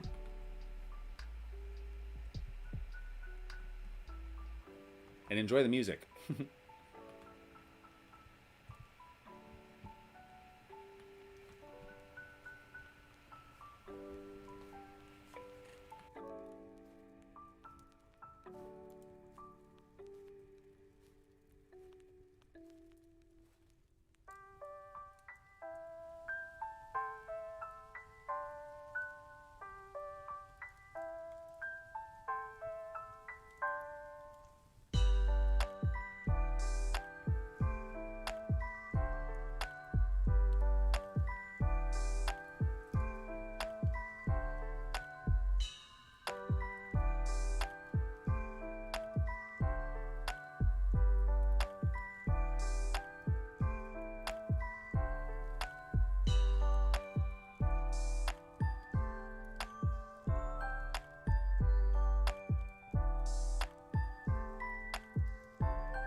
Bye, Donna. Have a good day at work. Yes, I'm still sitting here. Wonder how many people are still here. Whoops. I left my mic on. I mean my speaker on. I had to make some updates to the scrolling thing because I didn't realize that it didn't scroll. It didn't show all of my messages for whatever reason. So I thought that I could just write an unlimited amount of words and it would show them. So I had to make them smaller, unfortunately.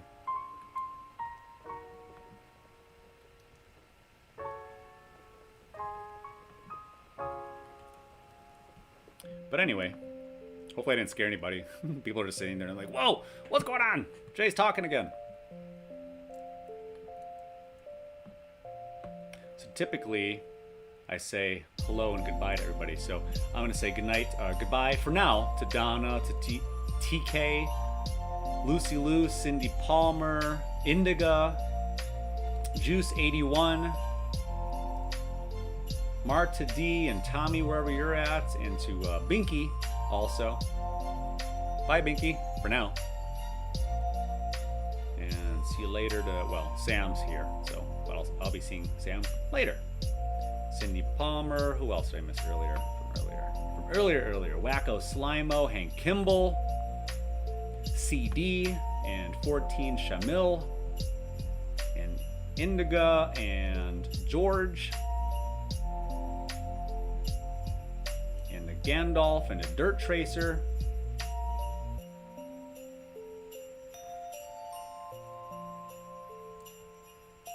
Or is it Dirt Racer? Not Dirt Tracer. That probably makes more sense, right? Dirt Racer. Dirt Racer traces the dirt.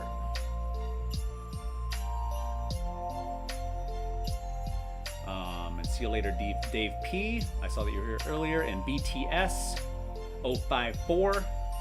And Gabe Van Pelt. I haven't seen Gabe in a while.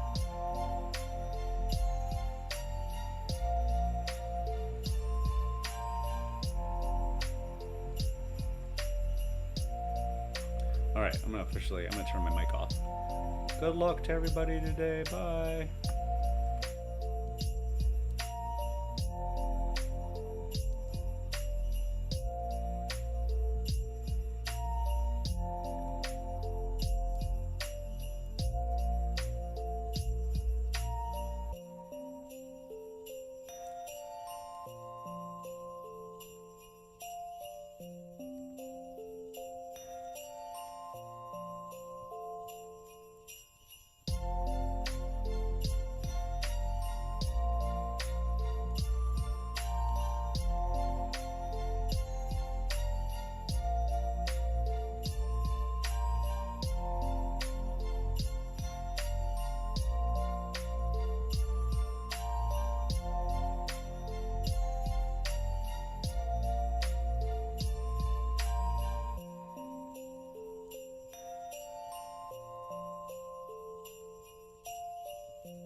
Hi, K-Dot. How's it going? I'm still sitting here at my computer. Oh, keep forgetting to turn my speaker off. I'm getting ready to leave finally. I'm getting ready to. I totally forgot. If I hadn't come back to my computer was gonna turn off in 3 hours. So I had to like make sure that it stays on all day, or that this computer, my live stream computer, stays on all day. Because it was just going to shut off on you in 3 hours. People were gonna be like, all day my butt. And I saw that you showed up and it said, just got back from the health club. That's cool. What'd you do at the health club? Did you get healthy at the health club? Are you finally healthy? You don't, isn't it? Don't you kind of wish that you could just, like, all you had to do was just get to a certain level of healthy and then you were just there. Like a destination. But you got to maintain it, and people don't think about that. So you got to maintain your health just like you got to maintain your sobriety. Celebrating tomorrow with mom. Okay, cool. Yeah, I got a cat. Or Sam has been upstairs cooking all morning. Here at my house, my mom's been cooking all day at her house in the morning. So we're about to pack up soon and skedaddle and hit the road. It's a 45-minute drive. Lucy Lucid, I like that music. I think it's playing the most sober time of the year. It's not the most sober time of the year. We know that, right? Remember? Remember the statistics? The alcohol sales statistics? Here, I'm going to put it on the screen real quick. Look. Alcohol sales. Look at all those alcohol sales. Oh, it's too big. It doesn't even fit on the screen. Alcohol sales statistics. Why is it so big? There. Yeah, look at all that. All those 4 big spikes, those are the past 4 Decembers. It's a lot. So throughout the year, it goes up, up, up, up, up, up, up. All right, seriously, I gotta go. Love you guys. Bye.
guess who made it home safely? Somebody's back at their laptop station, their live streaming station. I'll give you one guess who it is. Oh, good night, hippie chick. I guess hippie chick couldn't wait for me to get home. Jeez. And guess who else is here? Say hello, Sam. Hello. All right. We got the whole crew. Everyone's back. All right. Hello to K-Dot. Hello to Cindy Palmer and Wacko and to Jack Kerouac and Lucy Luce and Cecilia is here. Who else is here? Hippie Chick was here and now is leaving. 9 Coil is here. We pinned 9 Coil's message while we were on the road. Oh, maybe that's why. Nope. Who else? And Big Boy the cat is here and meowing. Who else? Let's see. I'm still digesting my food. And thank you to Cat Mom for hosting us and being wonderful.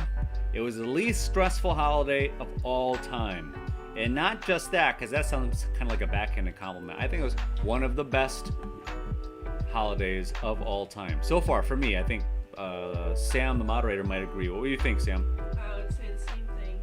You would say the same thing. I said it in the car. Yeah, but they don't know what you said in the car. Hello to Hank Kimball. Hello to... Yeah, I don't think I'm going to leave this thing on all night. It's so hot. You see how hot this is? Can you feel this? Feel the top of this. Oh, man. Isn't it alarmingly hot? Yeah. Holy S word. Talking about my laptop. My laptop is so hot right now. Yeah, I don't know. I might need to change the thermal paste or something inside of there. And the fan is not on like very hot either. Yeah, it is. Can't you hear it? Yeah, but it's not as high as I've heard. So. It's blowing. It's a blowing. Yeah, I don't think this is. I don't think it's meant to be on and doing what it's doing all day. Well, what do we say? Maybe we should. Jack Kerouac said, someone said DJs are like surfer. There's an old tribalism and no one hardly supports. I heard some of your trap sets though. You're dope. Oh, really? I think so. I thought so myself, but yeah, I don't know. I think it's just kind of like it just depends on it depends on like what level you're at and if people are kind of butthurt, you know, if the other DJs are kind of like, I don't know. Yeah, I can't really think of what I'm trying to say right now. Like if everybody's kind of at the bottom still, like if everybody's trying to figure it out, then it's easy to get jealous of other people's success. Does that make sense? Getting Sober Again on YouTube.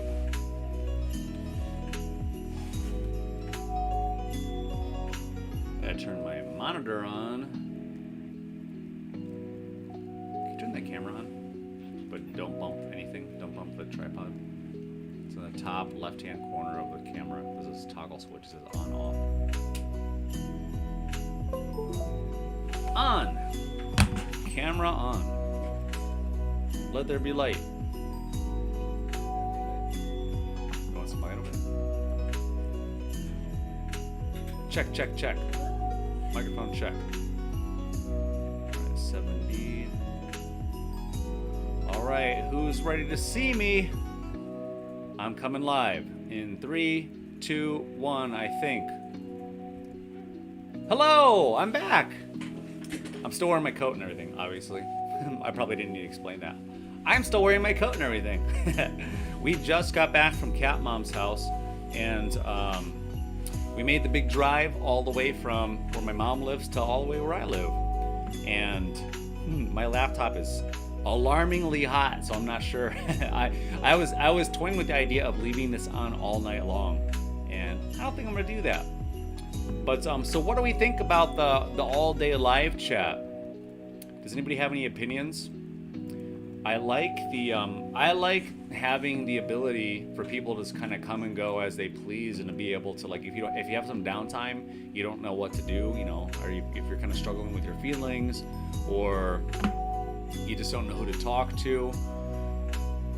It's not to say that the chat room is like crisis management, but it could be, you know, crisis management. Like reading through a lot of your messages throughout the day, I see that our community was certainly of help to a few people, and I'm very, very, very proud of all of you for being able to support other people in need. And that's just the tip of the iceberg. I mean, this was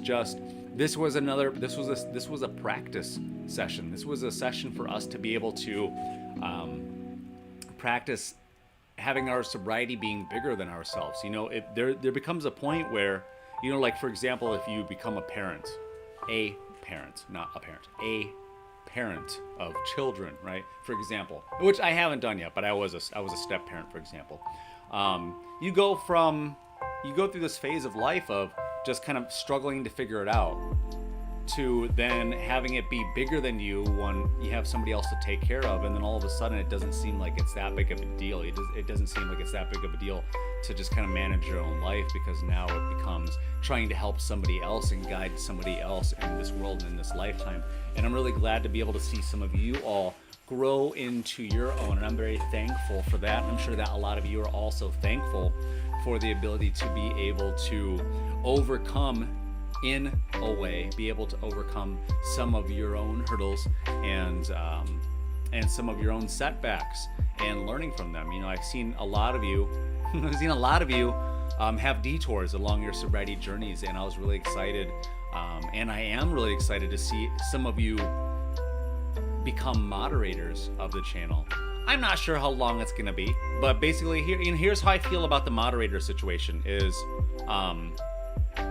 you know, I would like to keep more people on as moderators, but I mean, you all haven't really, those of you that I chose to be moderators, you've done the work. You know, when we were chatting, honestly, we were in the chat room about an hour ago, and I was talking about the let me take this giant jacket off.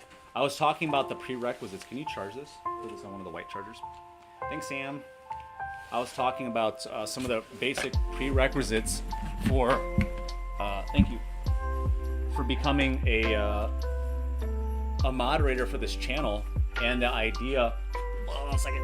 Oh, just cracked my neck. Oh, I just cracked it twice. Woo.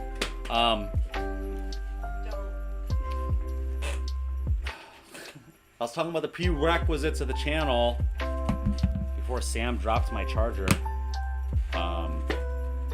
And essentially it's that some of you, that all of you that I picked, that I reached out to, that I asked to become moderators for this channel, it's not, doesn't have anything to do with you. It doesn't just have to do with you being sober. It also has to do with the fact that, you know, you've been here and you've been supporting this channel and this community. And like Jack Kerouac was talking about just a little while ago, with like DJs, for example. So like with DJs, or with anything, you know, it's like you gotta go out. Here's what it's like to be a DJ. It's not just like you mix records in your house, in your basement, in your bedroom, right? There's a bedroom DJ, and then you want to get out of your bedroom and you want to play for other people, for example, right? And so when you want to play for other people,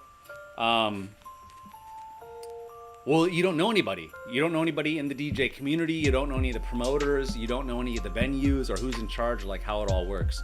And so sometimes it's not as easy as just like, it's not just like asking. You don't typically just go up to a club promoter or the owner of the venue or the DJs and say like, hey, can I DJ, right? It's typically, you gotta show up. They wanna know like, oh yeah, this person's cool. This person has shown up to our last 5 shows that we've done, or this person's shown up to the last 10 shows that we've done, or the last 20 shows that we've done. And I didn't tell any of you like, hey, this is the criteria that I'm looking for. But what I was looking for when it came down to selecting moderators for this channel was that all of you that I selected as moderators for this channel have been here, like, let's say at least 20 times, you know, give or take, right? Maybe it was more. Yeah, for some of you, it was far more than 20 times. And for some of you, it's pushing 20, maybe more, maybe it's 20-ish, right? And then also too, and then having a longer streak of sobriety. Is that upstairs door shut? And having a longer streak of sobriety as well. So it wasn't just the streak of sobriety. It was also too being here and showing up, because the first thing that you need to do with regard to your sobriety is you need to show up, right? You got to show up for yourself, and not just showing up for yourself, but then once you're beyond the singular aspect of just worrying about yourself, which is important, then you can, that's just juggling one ball, right? But then we want to introduce a new ball. We want to juggle another ball, which is doing it in public, right? Being around other people in public, and maybe telling your family, which is, I thought today would be a big day for sobriety for some people, because maybe, you know, we took a recent poll and 17% of you said that you haven't told your family.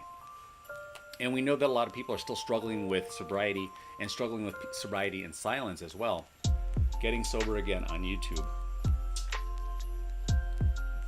One moment, please. My internet's running slow for some reason. Nope. I just want my internet to work. Can you run speed test? Actually, I got speed test here. Let me test the strength of my connection. I want to make sure everything is working well. But so anyway, going back to my point, I thank all of you. I thank you all for being here and for showing up for yourself, and then showing up for the community too. And I'm glad to know that as the channel continues to grow, at whatever pace it starts to grow, it makes me happy to know that there's other people that I can count on besides just my friend Sam and my mom, right? And I know my mom was making a comment, made a comment or two during our Thanksgiving dinner tonight, saying that it would be nice if she didn't feel like she had to be. I mean, you know, I'm not making her feel like she has to be there, right? All the time, but she feels an obligation to make sure to try to stay on top of things and make sure that things are running smoothly.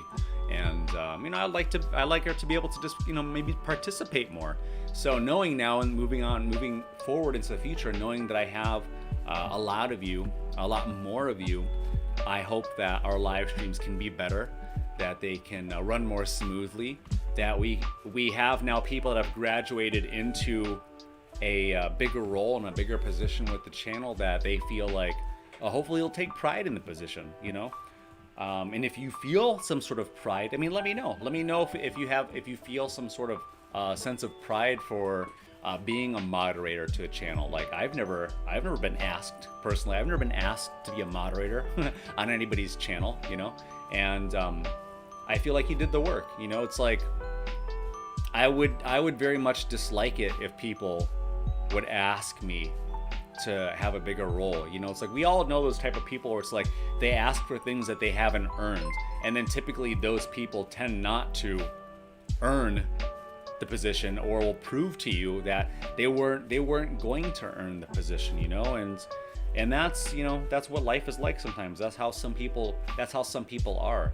And sometimes it's a gut call, it's a judgment call, because sometimes maybe those people will take that opportunity and they will run with that and they will blossom. But then also sometimes too, those kind of people don't necessarily have the mental fortitude to earn that type of position. And I would hate to put myself or the channel in a position to have people that don't have the mental strength, that don't have the pride in their own sobriety to take this seriously and to take this community seriously, or even not just this community, but like any sobriety community seriously. So thank you.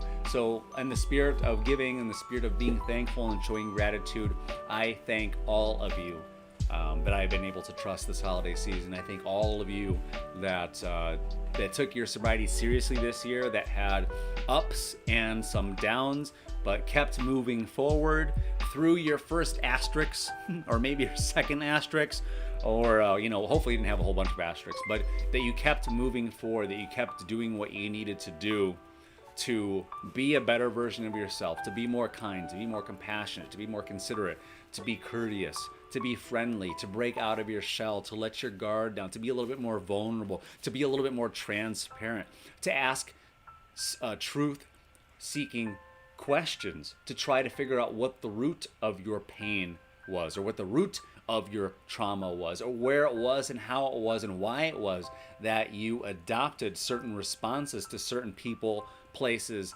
things, phrases, activities, and chose alcohol as a coping method. So good for you. You should be proud of yourself, and you should be thankful. Like I said in yesterday's episode, you should be thankful and show gratitude for all of the lessons learned, all of the opportunities that you've had to choose better versus worse. Hopefully, if you can think back over the past year or the past few months, I know like we're looking at this poll that's still up. We left this poll up all day.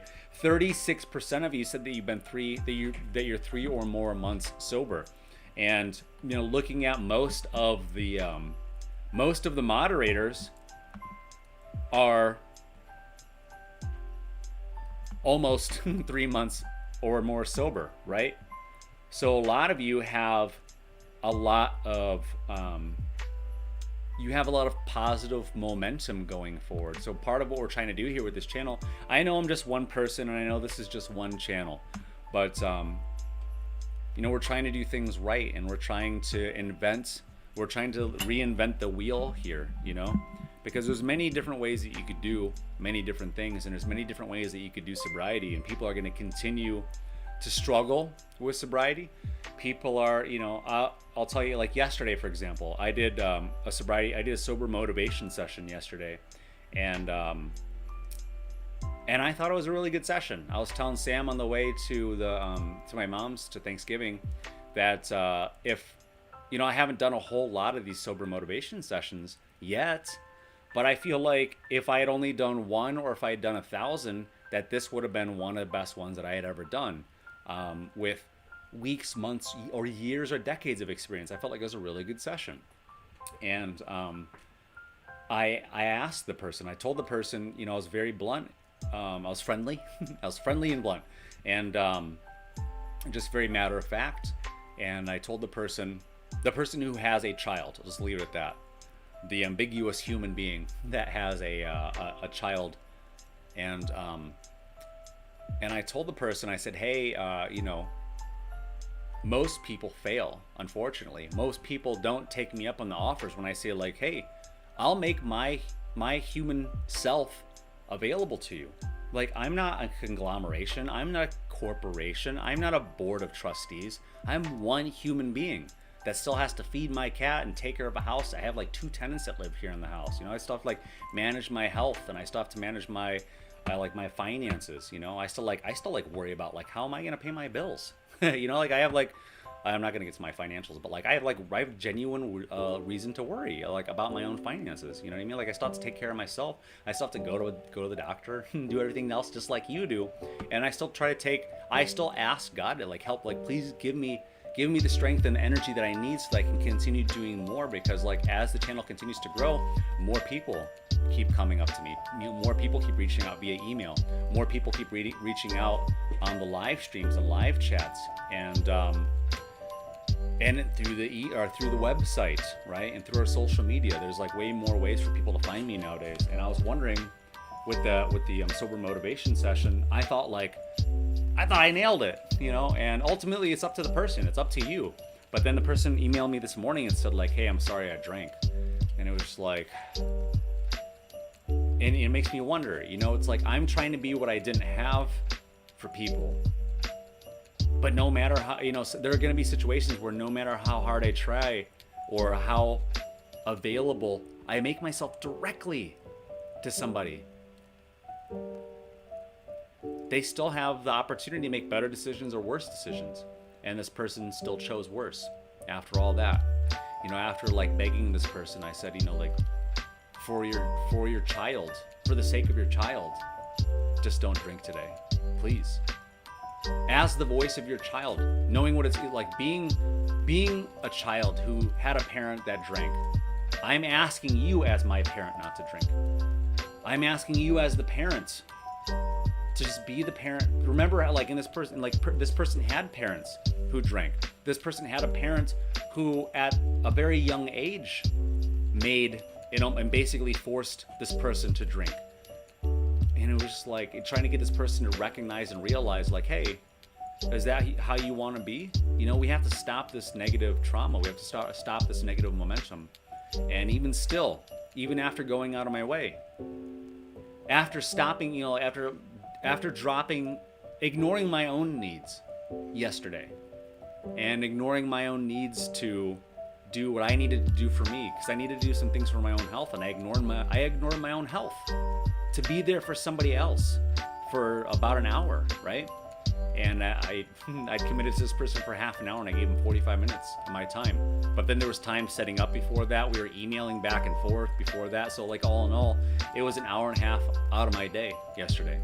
And I really wanted it to be a wise investment, and I wanted it to be, the person came to me and the person asked me to be of service to them. So I stopped everything that I was doing. I literally stopped everything that I was doing. This was right after I had the big launch. It was right when we were negotiating this whole thing, because I didn't have any like regular sessions yesterday. And yesterday was the big episode. Wednesday's a big day for me, right? Because that's when we put out the new episodes. And that was on the episode day. It wasn't on a live stream day. So it was right after I got it launched, right after I updated Instagram and Facebook and Twitter and Reddit and the community tab and Patreon, and sent out the email blast and wrote the email blast and updated the website. Then right after that, then I went and I was trying to support this person directly over a Zoom call, for a sober motivation session. So I was kind of bummed out, that this person emailed me. The first thing I woke up to this morning was a person was like, yeah, so I drank last night. And I was just like, man, like what else do I got to do? Like, I feel good. I feel good about my effort, and that's all that I could do. That's all that we can do. And, but yeah, she's gotta, like Cindy said, she's gotta want it. But it's like, but here's the thing. It's like, I know that not a lot of people want to ask for help. And that was an issue for her. She said, or the person said that they didn't want to ask for help. They don't like asking for help. Pop quiz. How many people like asking for help? Is it 0, 1, 2, or 0? It's 0. Nobody likes asking for help, right? Because regardless of wherever you come from in the world, I mean, most cultures in the world, it's looked down upon that you have to ask for help. Then it's like saying, like, well, I'm not an adult and I'm not in charge, or I'm not in control of my own life. Getting Sober Again on YouTube. 1 second, I'm still trying to get this TV to work. Thank you. Yeah, it's loading up now. Would you mind grabbing me some of that tea, pretty please? The tea we made with the tea. My throats are a little dry already. All right. Give me 1 second. I'll be right back, gang.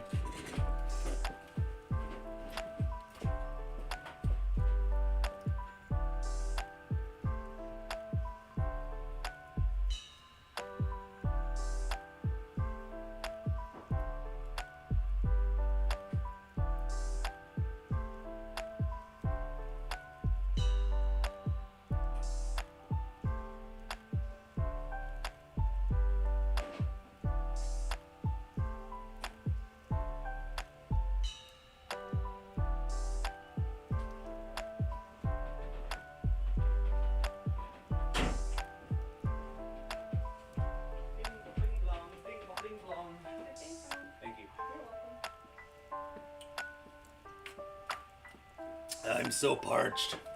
I am back.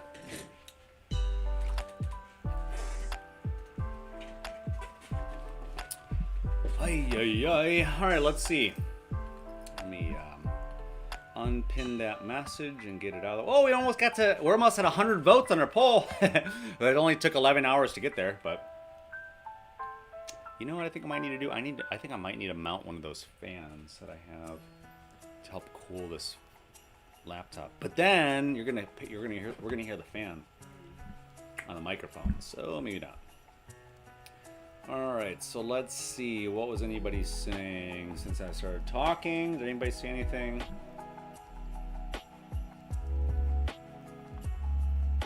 TK said, did you notice how quiet we all got when Nana told her story? It was like we knew this one was Jay's and he was right on time.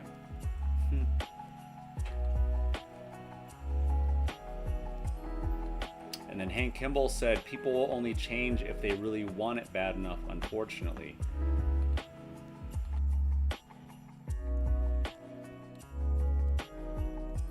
Okay. And then Jack Kerouac's, oh, never mind. Cecilia was talking to Jack Kerouac.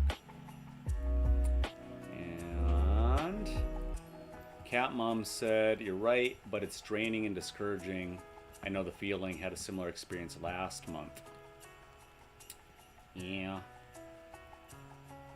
One of the things is, when we talk about like asking for help and all that stuff, and it's like, it's obviously it's not cool to shame anybody for asking for help, but a philosophy I have of mine is, if you're gonna ask somebody for help, that person has to make a decision, right? So that person is going to hopefully invest their time. Either way, whether it's an investment or a waste, they're going to be giving you time. They're going to be giving you some of their time, right? And I would hate it because we've all been there, right? We've all asked somebody for help at some point. Hopefully you've never experienced this, but we've all asked somebody for help and then didn't follow through on it. Maybe you ask somebody a question like, oh, hey, how do you start a business? Or how do you get a nonprofit or whatever? How do you get a PO box? Or how do you get whatever? Like, how do you plant sunflowers? Like, whatever it is. It might be something innocent. It might be something small. It might be something big. Or it might be like, or hey, how do I get sober? Or how to or where am I supposed to go to get therapy? How do I sign up for therapy? And then somebody walks you through it to get you used to it so that you don't feel so scared. And then they sit down with you and you meet over lunch and whatever. And then you go, they sit down with you and they invest this, they're thinking they're investing this time in you to teach you and to talk to you about like where to go for therapy and to give you the number and like who to call and like tell you the name of who to call and what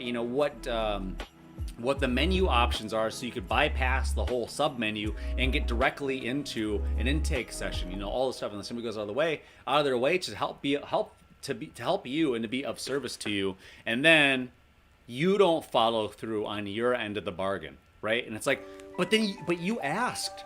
So you asked somebody to help you and then they help you and then you don't help yourself. That's one of my biggest pet peeves.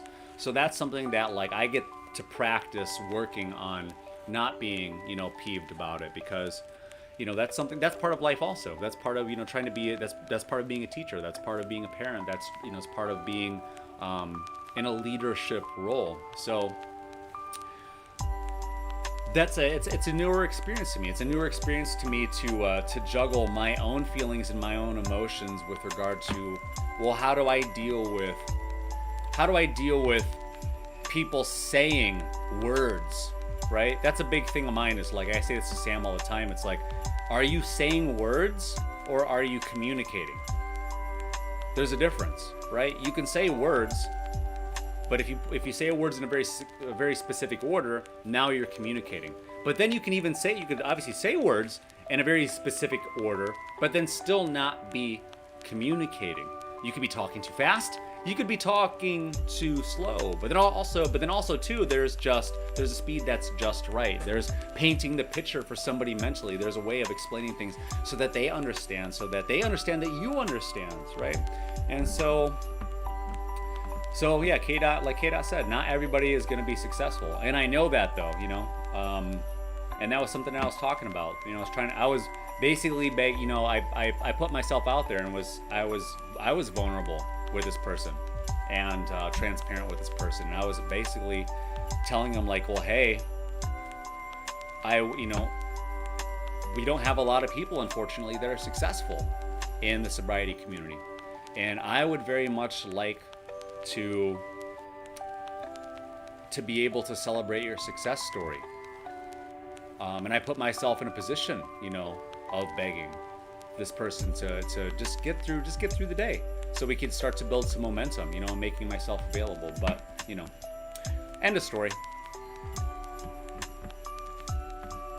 Just wanted to talk about my own frustration for a moment. I'll be right back.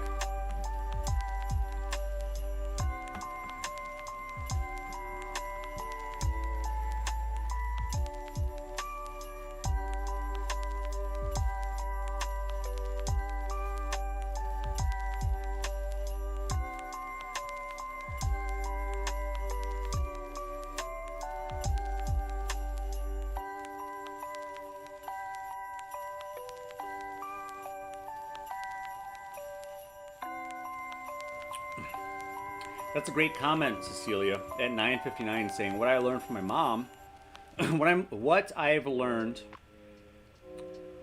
what my mom have told me today, said, you're not out of the dangerous life until there comes a time when you're sick and tired of being sick and tired.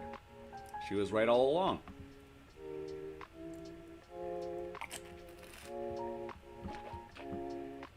So I'm just I'm drinking tea. I don't want to be just drinking tea on camera. I really need to get some of this tea and this honey in my throat from me talking. We got another hour left.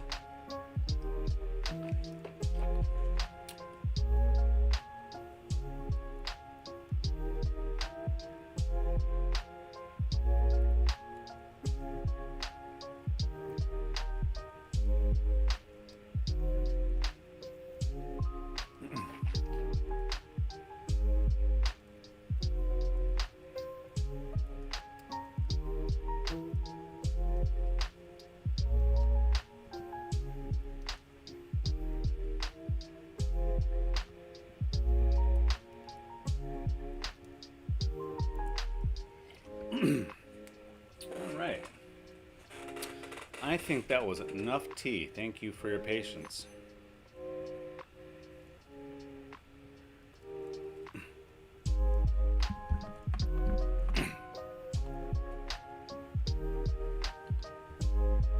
All right, so how was everybody's Thanksgiving? Did anybody travel? Did anybody go out of... Did anybody have to travel more than an hour during their Thanksgiving? I think we could probably put this to rest, right? We could probably put this singular poll to rest. All right, we're gonna end the poll in 3, 2, 1. It is ended. It is finished. Did anybody notice I'm wearing a different shirt right now than I was this morning? I was wearing a green shirt this morning, I think. This is the shirt that I was wearing in the episode yesterday, and in the thumbnail. Cecilia said, tea, I need to make some peppermint tea tonight, haha. I think that I'm gonna sleep very well tonight. How about you all? Oh yeah, I was gonna do a poll. Did you travel an hour or more for Thanksgiving? Question mark. Already got a new poll. The question is, did you travel an hour or more for Thanksgiving if you were celebrating Thanksgiving? Let's find out. Maybe a lot of you are lucky or fortunate that you get to visit family. You don't have to go too far away. But maybe, who knows? Maybe some of you have to travel or don't have to, or maybe you do have to travel. Or maybe you didn't get to see family because you do have to travel. Who knows?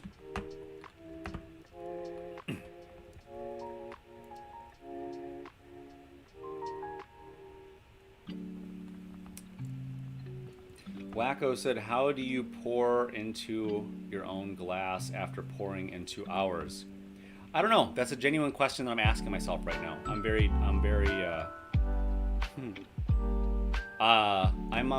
know. I still feel like I have some energy. And I don't know.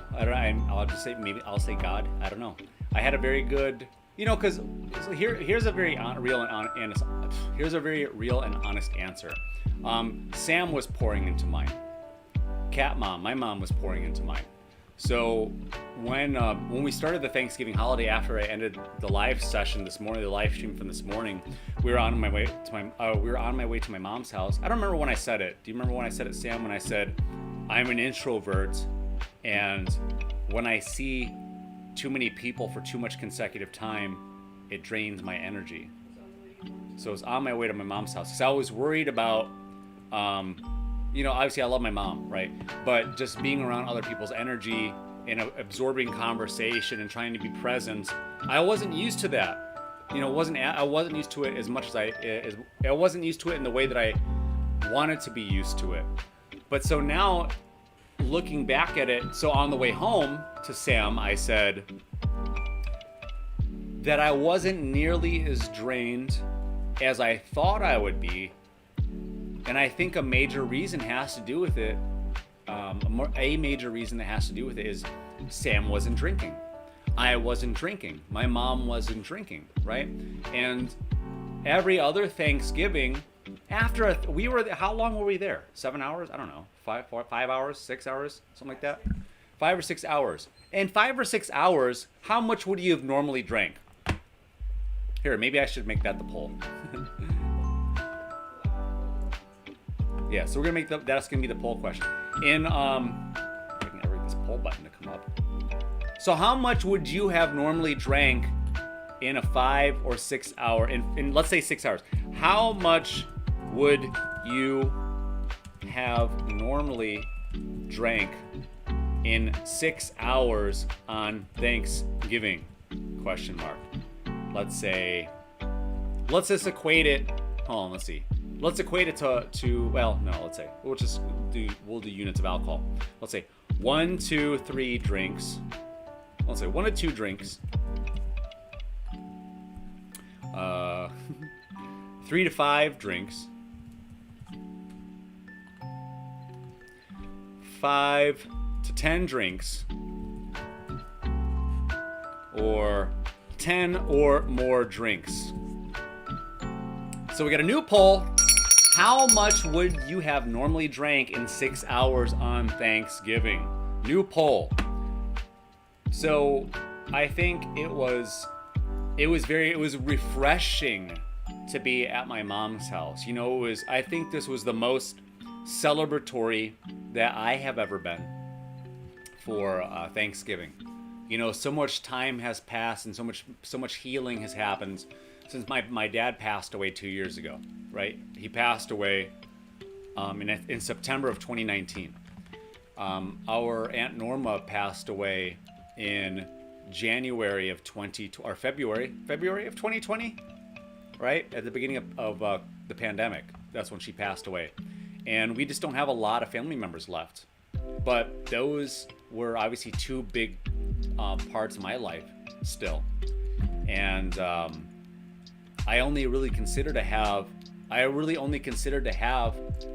in terms of close family members, my mom and my dad and my Aunt Norma.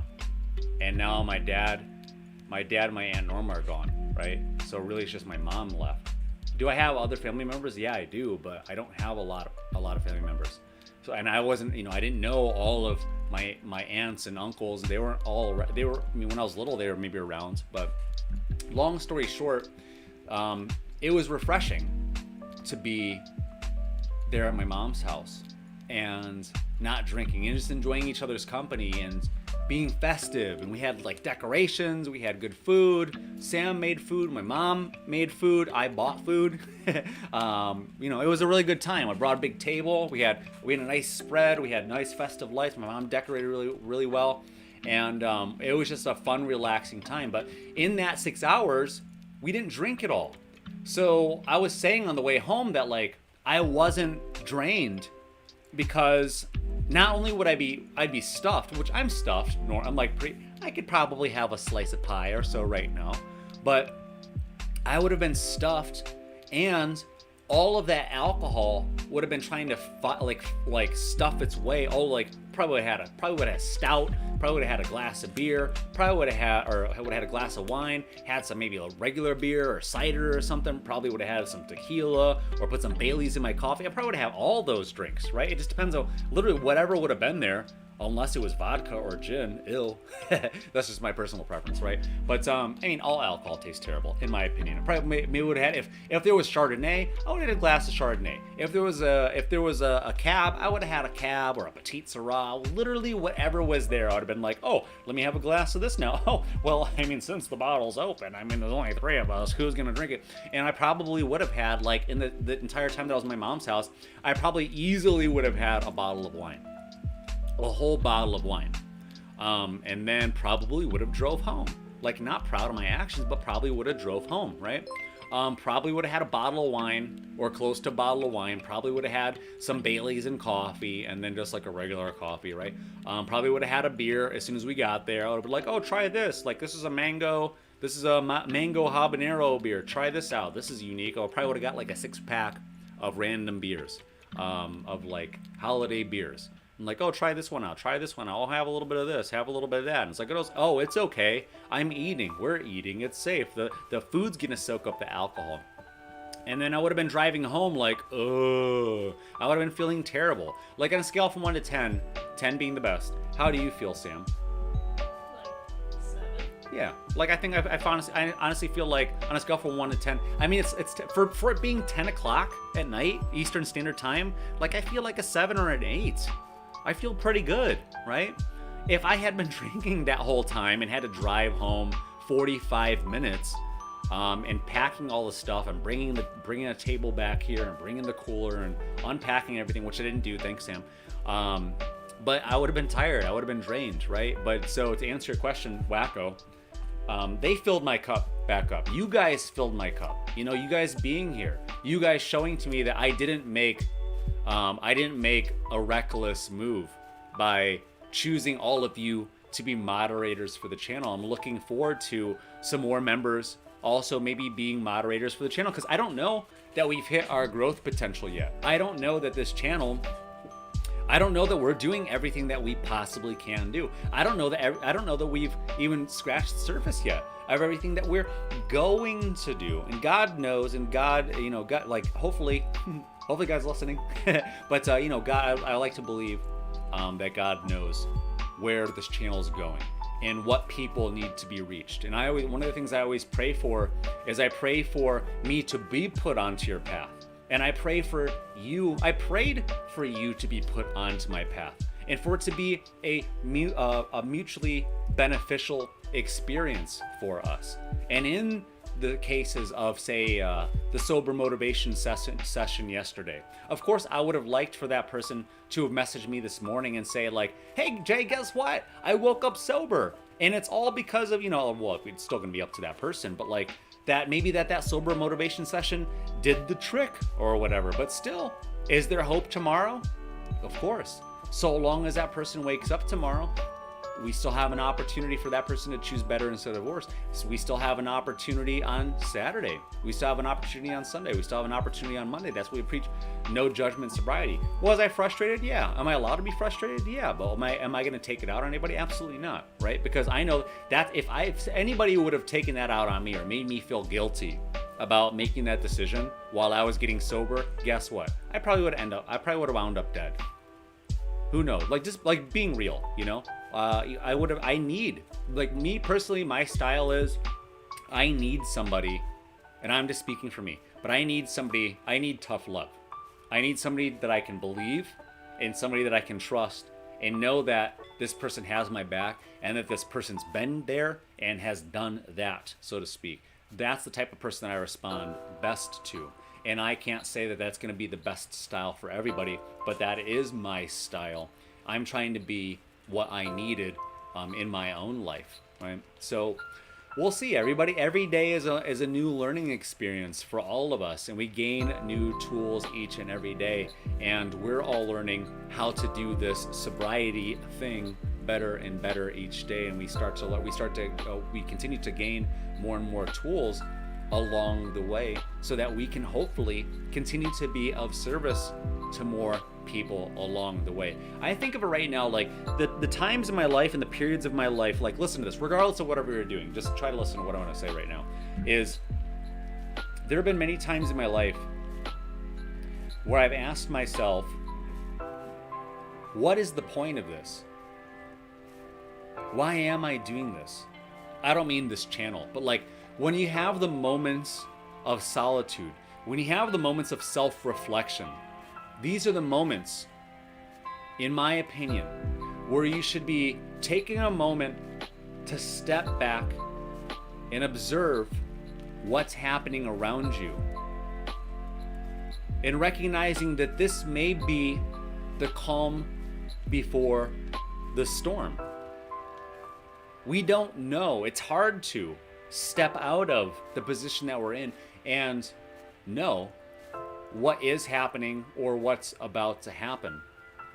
So it's very important during these times, while we get to practice another day, while we get to practice another decision, while we get to practice another conversation, while we get to practice another trip past the wine aisle at the grocery store, or past the beer cooler at the gas station, when we get to have Thanksgivings, or then Christmases, or a New Year's Eve. We get to practice all these situations because there is going to come a time where you are going to be tested. There is going to be a time when God, or the universe, or however you want to phrase it, is going to put somebody on your path, or put you in a position where you can potentially impact somebody else's life.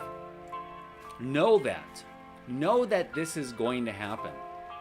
And for some of you, maybe it happened tonight. And for some of our viewers, maybe it did happen for them tonight, and they're not here right now. I very much hope to.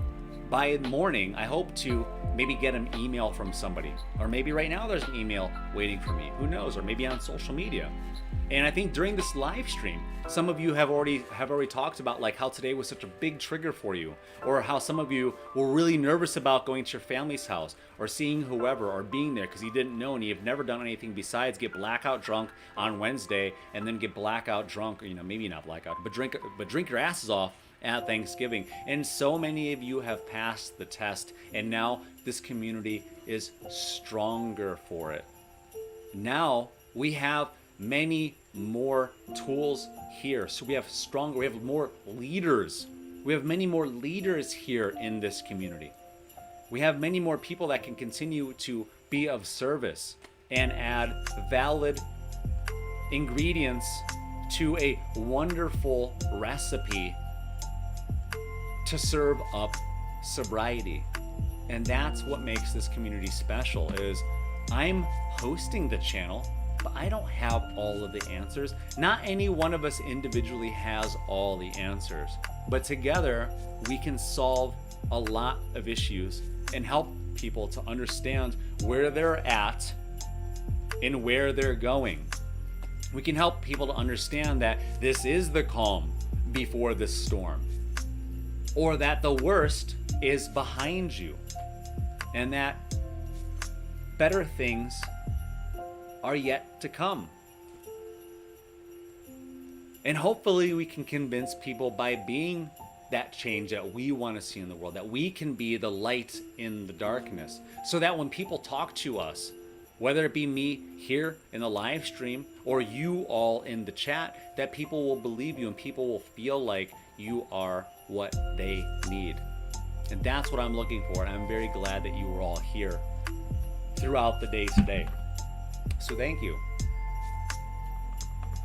Julie B said hello again. Jay, I think what you're doing right now is wonderful. Thanks for being there for us. We need you, and we appreciate everything you're doing for us. You're an angel. I don't know, am I? Am I an angel, Sam? Was that a halo or two devil horns? Was that two devil horns that both have halos on it? That might be me. That might be me. I might have two devil horns and they each have a little halo on them. I'm somewhere just kind of like in the middle. I don't know, but we'll see. We'll see. I'm just hoping that I'll get I feel like my soul is extremely old. I don't feel like I've been here for one lifetime. I feel like I've been here for thousands of years, and I feel like I'm ready to go home. I'm looking forward to whenever my time it is to go home. I'm just hoping to earn my one-way ticket to that place, to the, a better place. That's how I feel about it. life is great. Don't get me wrong, and I appreciate it. But, all right, let's see. Who else said what? Lucy Luce said, good night, guys. I'm about to crash. Good night, Lucy Luce. Thanks for being here all day, for the most part. You didn't have to be here all day, but I'm glad that you took this seriously. So on Friday, Lucy Luce is going to be hosting our entire live. No, I'm just joking. We're going to fly Lucy Luce out to Cleveland, and Lucy Luce is going to sit in this chair. I'm just kidding. Maybe someday. Who knows? That's also a possibility. I don't know where this channel is going to go.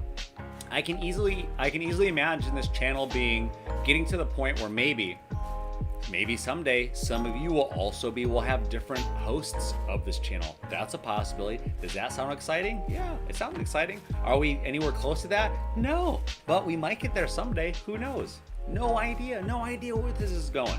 You know, like when you think about it, it's really interesting to think about the origins of places. Like, let's see, how did Walmart start? So the history of Walmart, an American discount department store, began in 1950 when businessman Sam Walton purchased a store from Luther E. Harrison in Bentonville, Arkansas, and opened Walton's 5 and 10, as in nickel and dime, right? Because that was really popular back then. And they didn't start Sam's Club.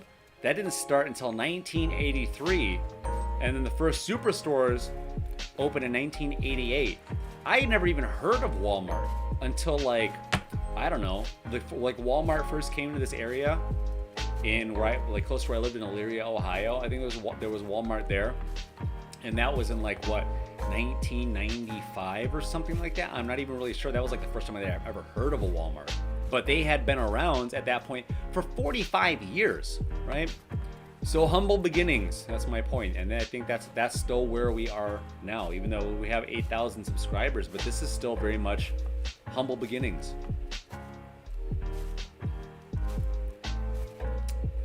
I need some, I'll use some Hippie Chick's chapstick, organic chapstick. Thank you to Hippie Chick, who was here earlier.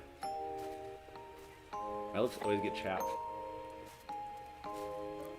when I'm doing live streams, and my throat always gets really dry.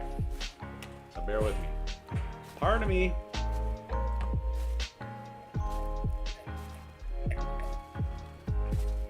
So many carbs today.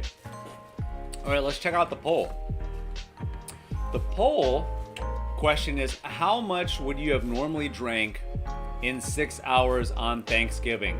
A whopping 0% of you said, 0% of you said 1 to 2 drinks. 15% of you said a modest 3 to 5 drinks. 40% of you said 5 to 10 drinks. And 45% of you said 10 or more drinks. I might have been, honestly, I would have been, because I would drive to my mom's house. I probably would have had more. I would have had closer to 5 to 10 drinks. Sam and her entire family lived like 3 houses away from each other. So they could all just walk drunk back to their, back when they used to do that, right? But I didn't have that luxury. Yeah. The rest of Sam's family still drinks. Even though she is the most famous moderator of a sobriety channel. I think Sam was the only moderator. I don't think that anybody else has a moderator because, for a bunch of reasons, but... But like, think about that too. Like, Sam was a blessing to this channel. It's like, I don't know, like, how much... Here, let me find out. And whatever the answer is, I'm not giving it to you. Because I can't afford it. I'm not even making money off this channel. How much does a YouTube moderator make? According to it Justin says for someone moderating content falling falling under the they can hold on a anticipate second. getting This paid is- up to I don't wanna read this. $18.50 So it says, an hour, so which this amounts first to thing that popped up $37,000 for a said year. $18.50 YouTube an hour. moderators do That get was paid the for the first thing work that they popped do, up. but it The can average also be salary for dependent on the type moderator of is content you are moderating for $15.84 the an hour platform. in the United States. So when Sam is here for our live streams, and she's here for 2 hours, according to the United States national average for a YouTube moderator, or this is just for moderator, it doesn't say YouTube. Hold on a second. How does YouTubers pay mods? One of them says, I don't know, whatever. So we're getting different answers. So if it was $15 an hour, I should be paying Sam $30 for moderating the live chat, right? And then she's not the only one. My mom is also moderating the chat, right? So I'm very blessed. We are very blessed that we have two people that are donating their time to try to make this channel a safe place to be. And now we have a bunch of moderators. I think we officially have 11. No, we just added Cat Snacks today. Wherever Cat Snacks is. We have, I think, 12 moderators now. Which was supposed to just be for this live stream. But we'll see. We'll see how it goes.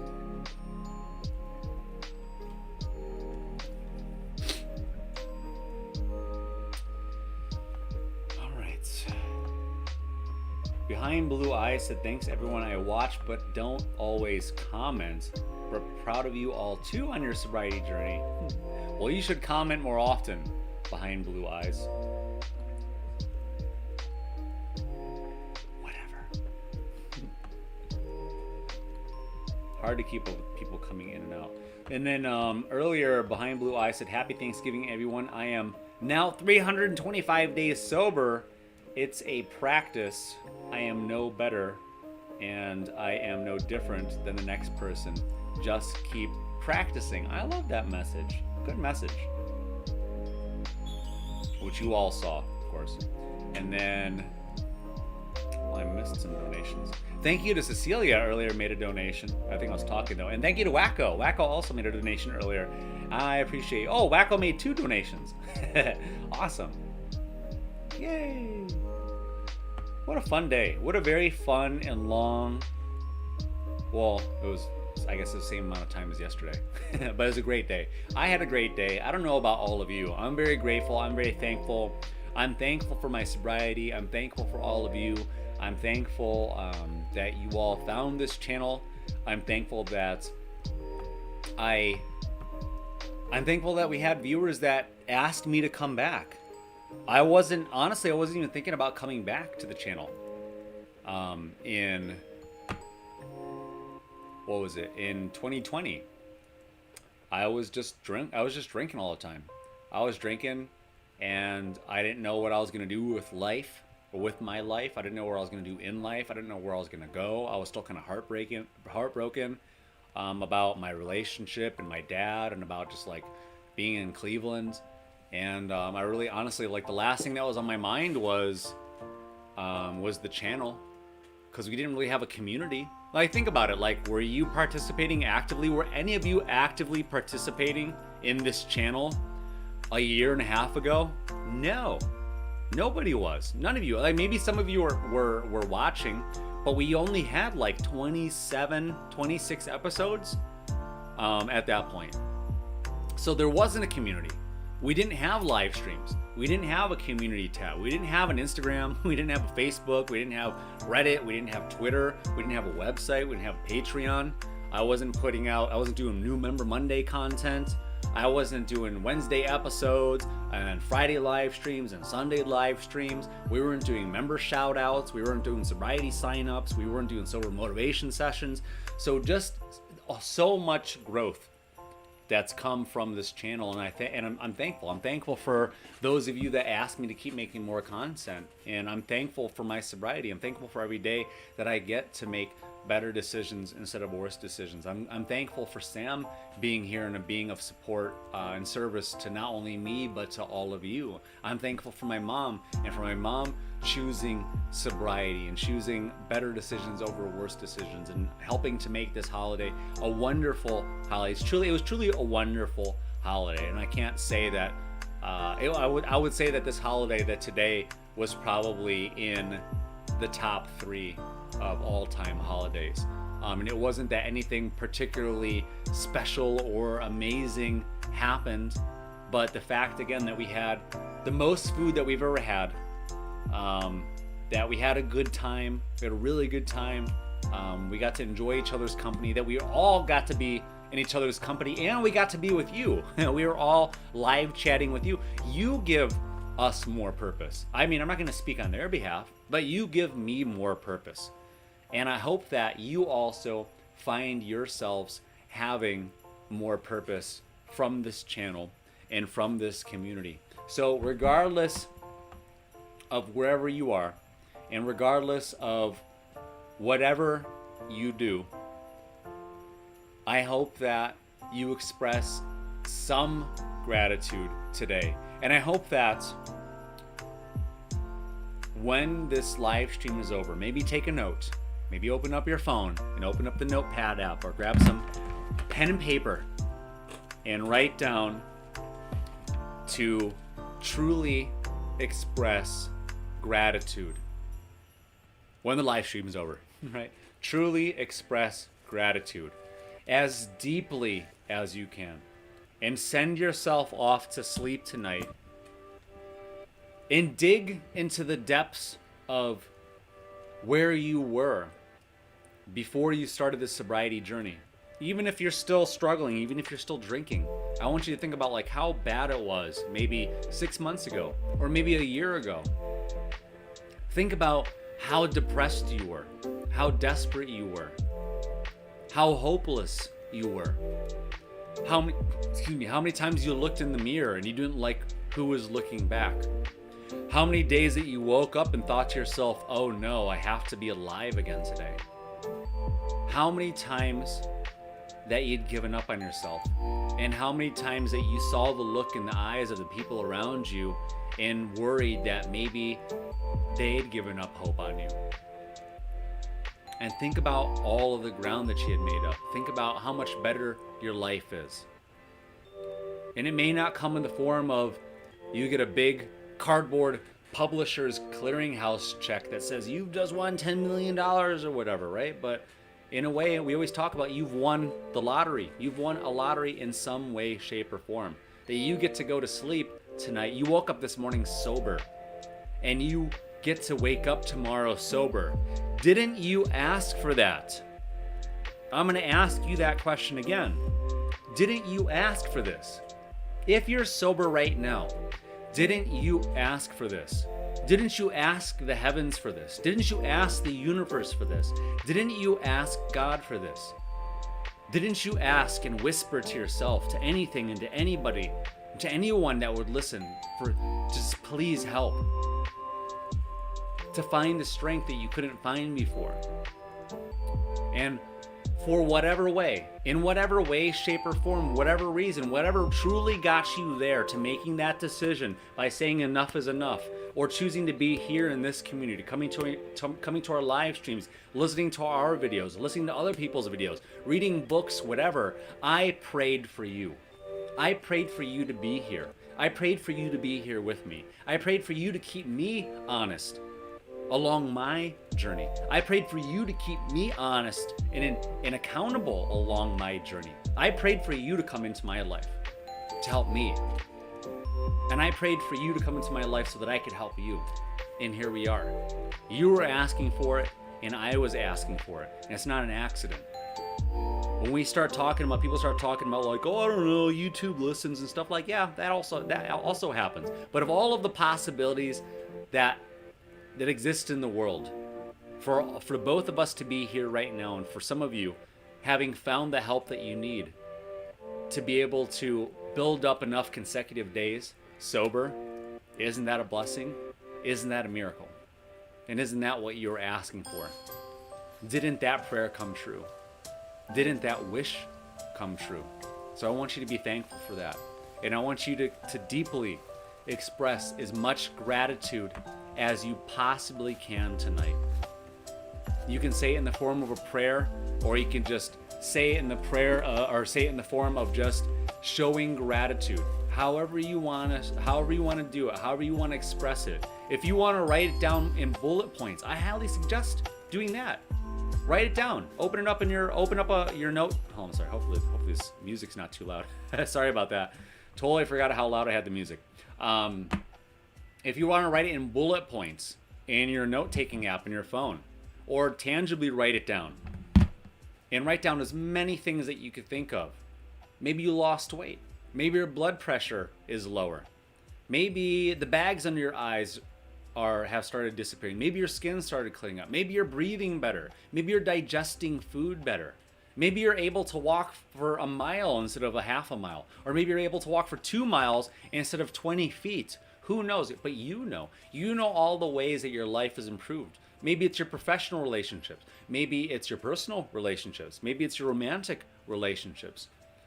Maybe you've rekindled, maybe you've repaired some bridges. Maybe you've gotten a little bit closer with somebody that you've let too much distance get between you and them.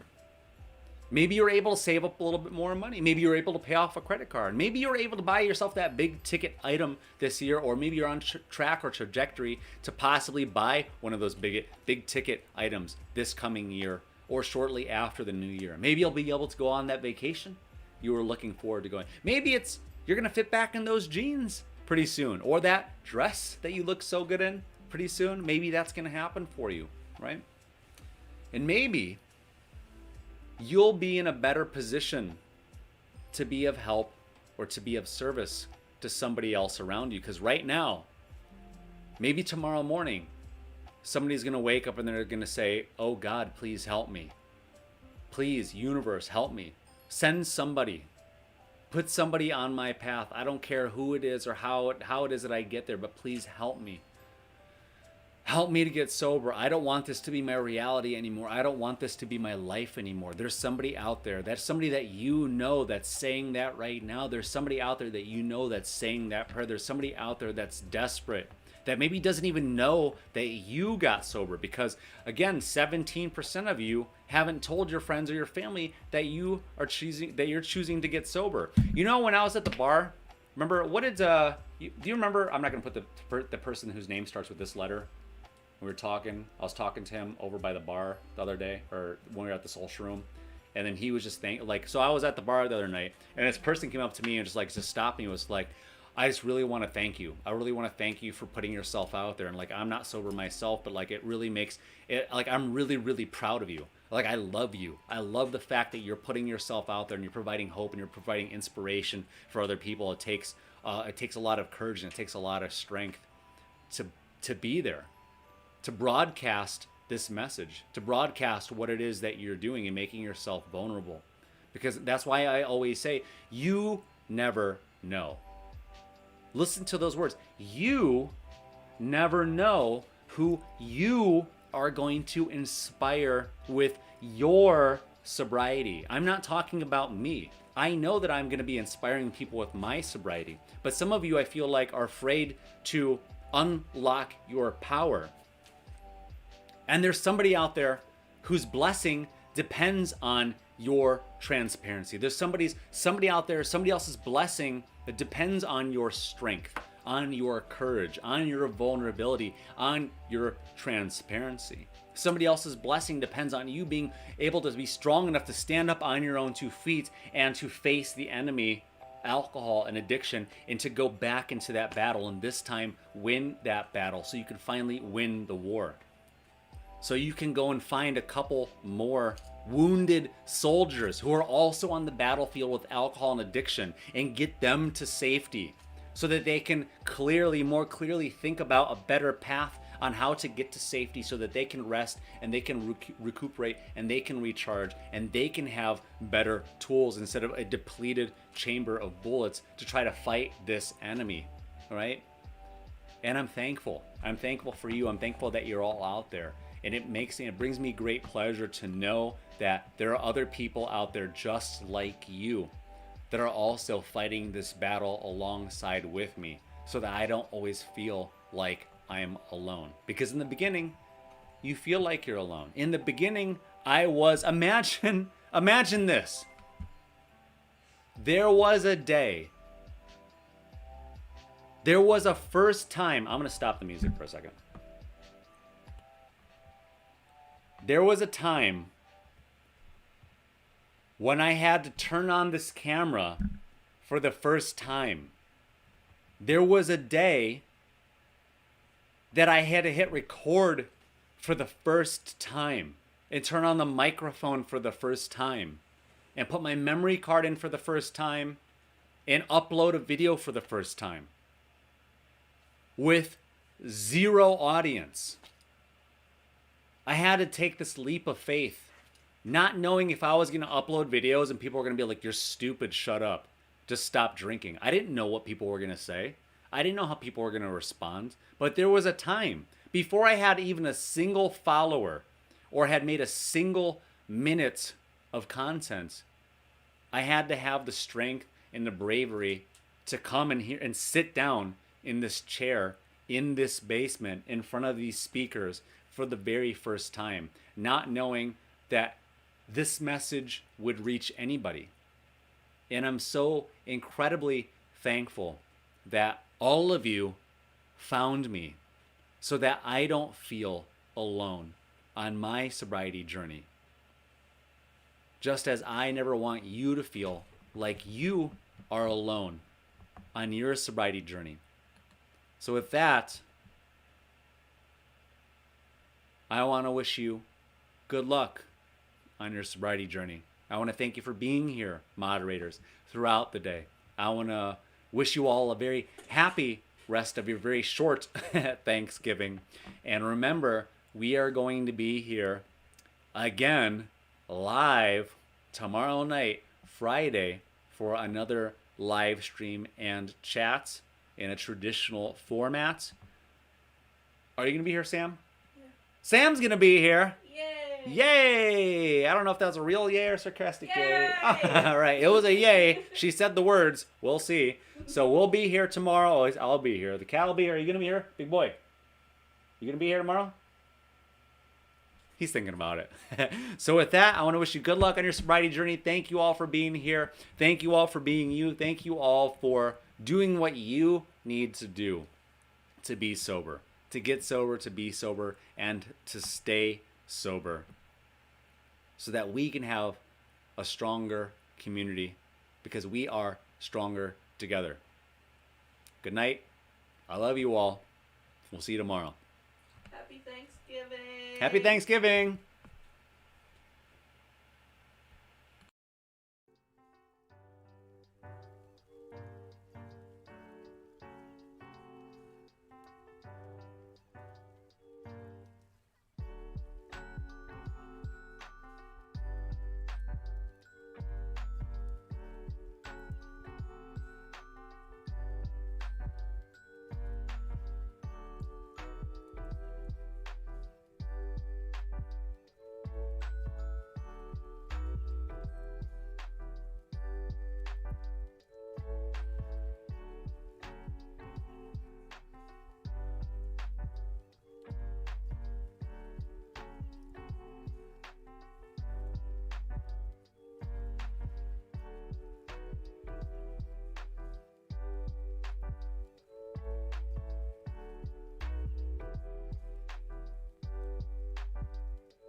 Thank you, Outlaw. I just saw your message in your donation. It says, been working a lot of overtime lately to pay off some debt since I straightened up, so I can't do as much as before, but I hope this little bit helps. It does help. Every little bit helps. Every thumbs up. If you haven't yet given this video a thumbs up, why? But if you haven't yet, please give this video a thumbs up. I know there's somebody that's out there that forgot, like, oh crap, it has been, well, this has been a 12-hour live stream and I did totally forget to give it a thumbs up. I know there's somebody who is it, but thank you. Every little bit helps. Every thumbs up helps. Every view helps. Every comment helps. Every chat in the chat window helps. I'm really curious to see how many chats there were, because it tells me afterwards.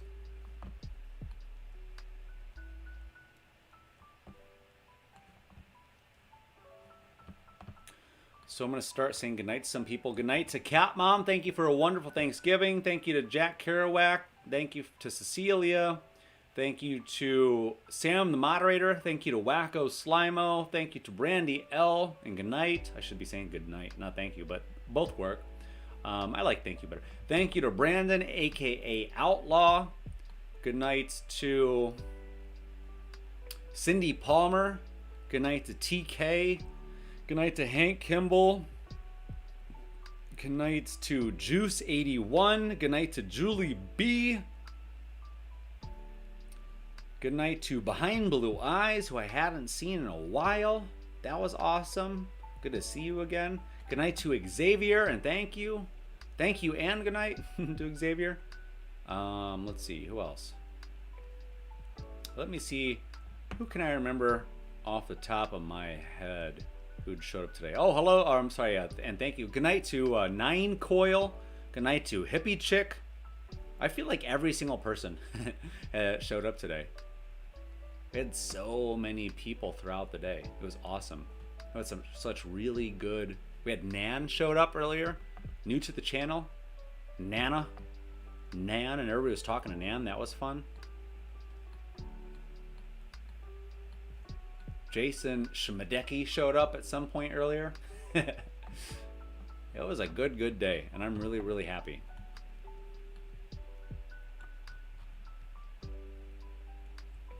And my laptop is about fried. It's so hot. Can't wait to turn it off. Can't wait to turn off my laptop because it's too hot.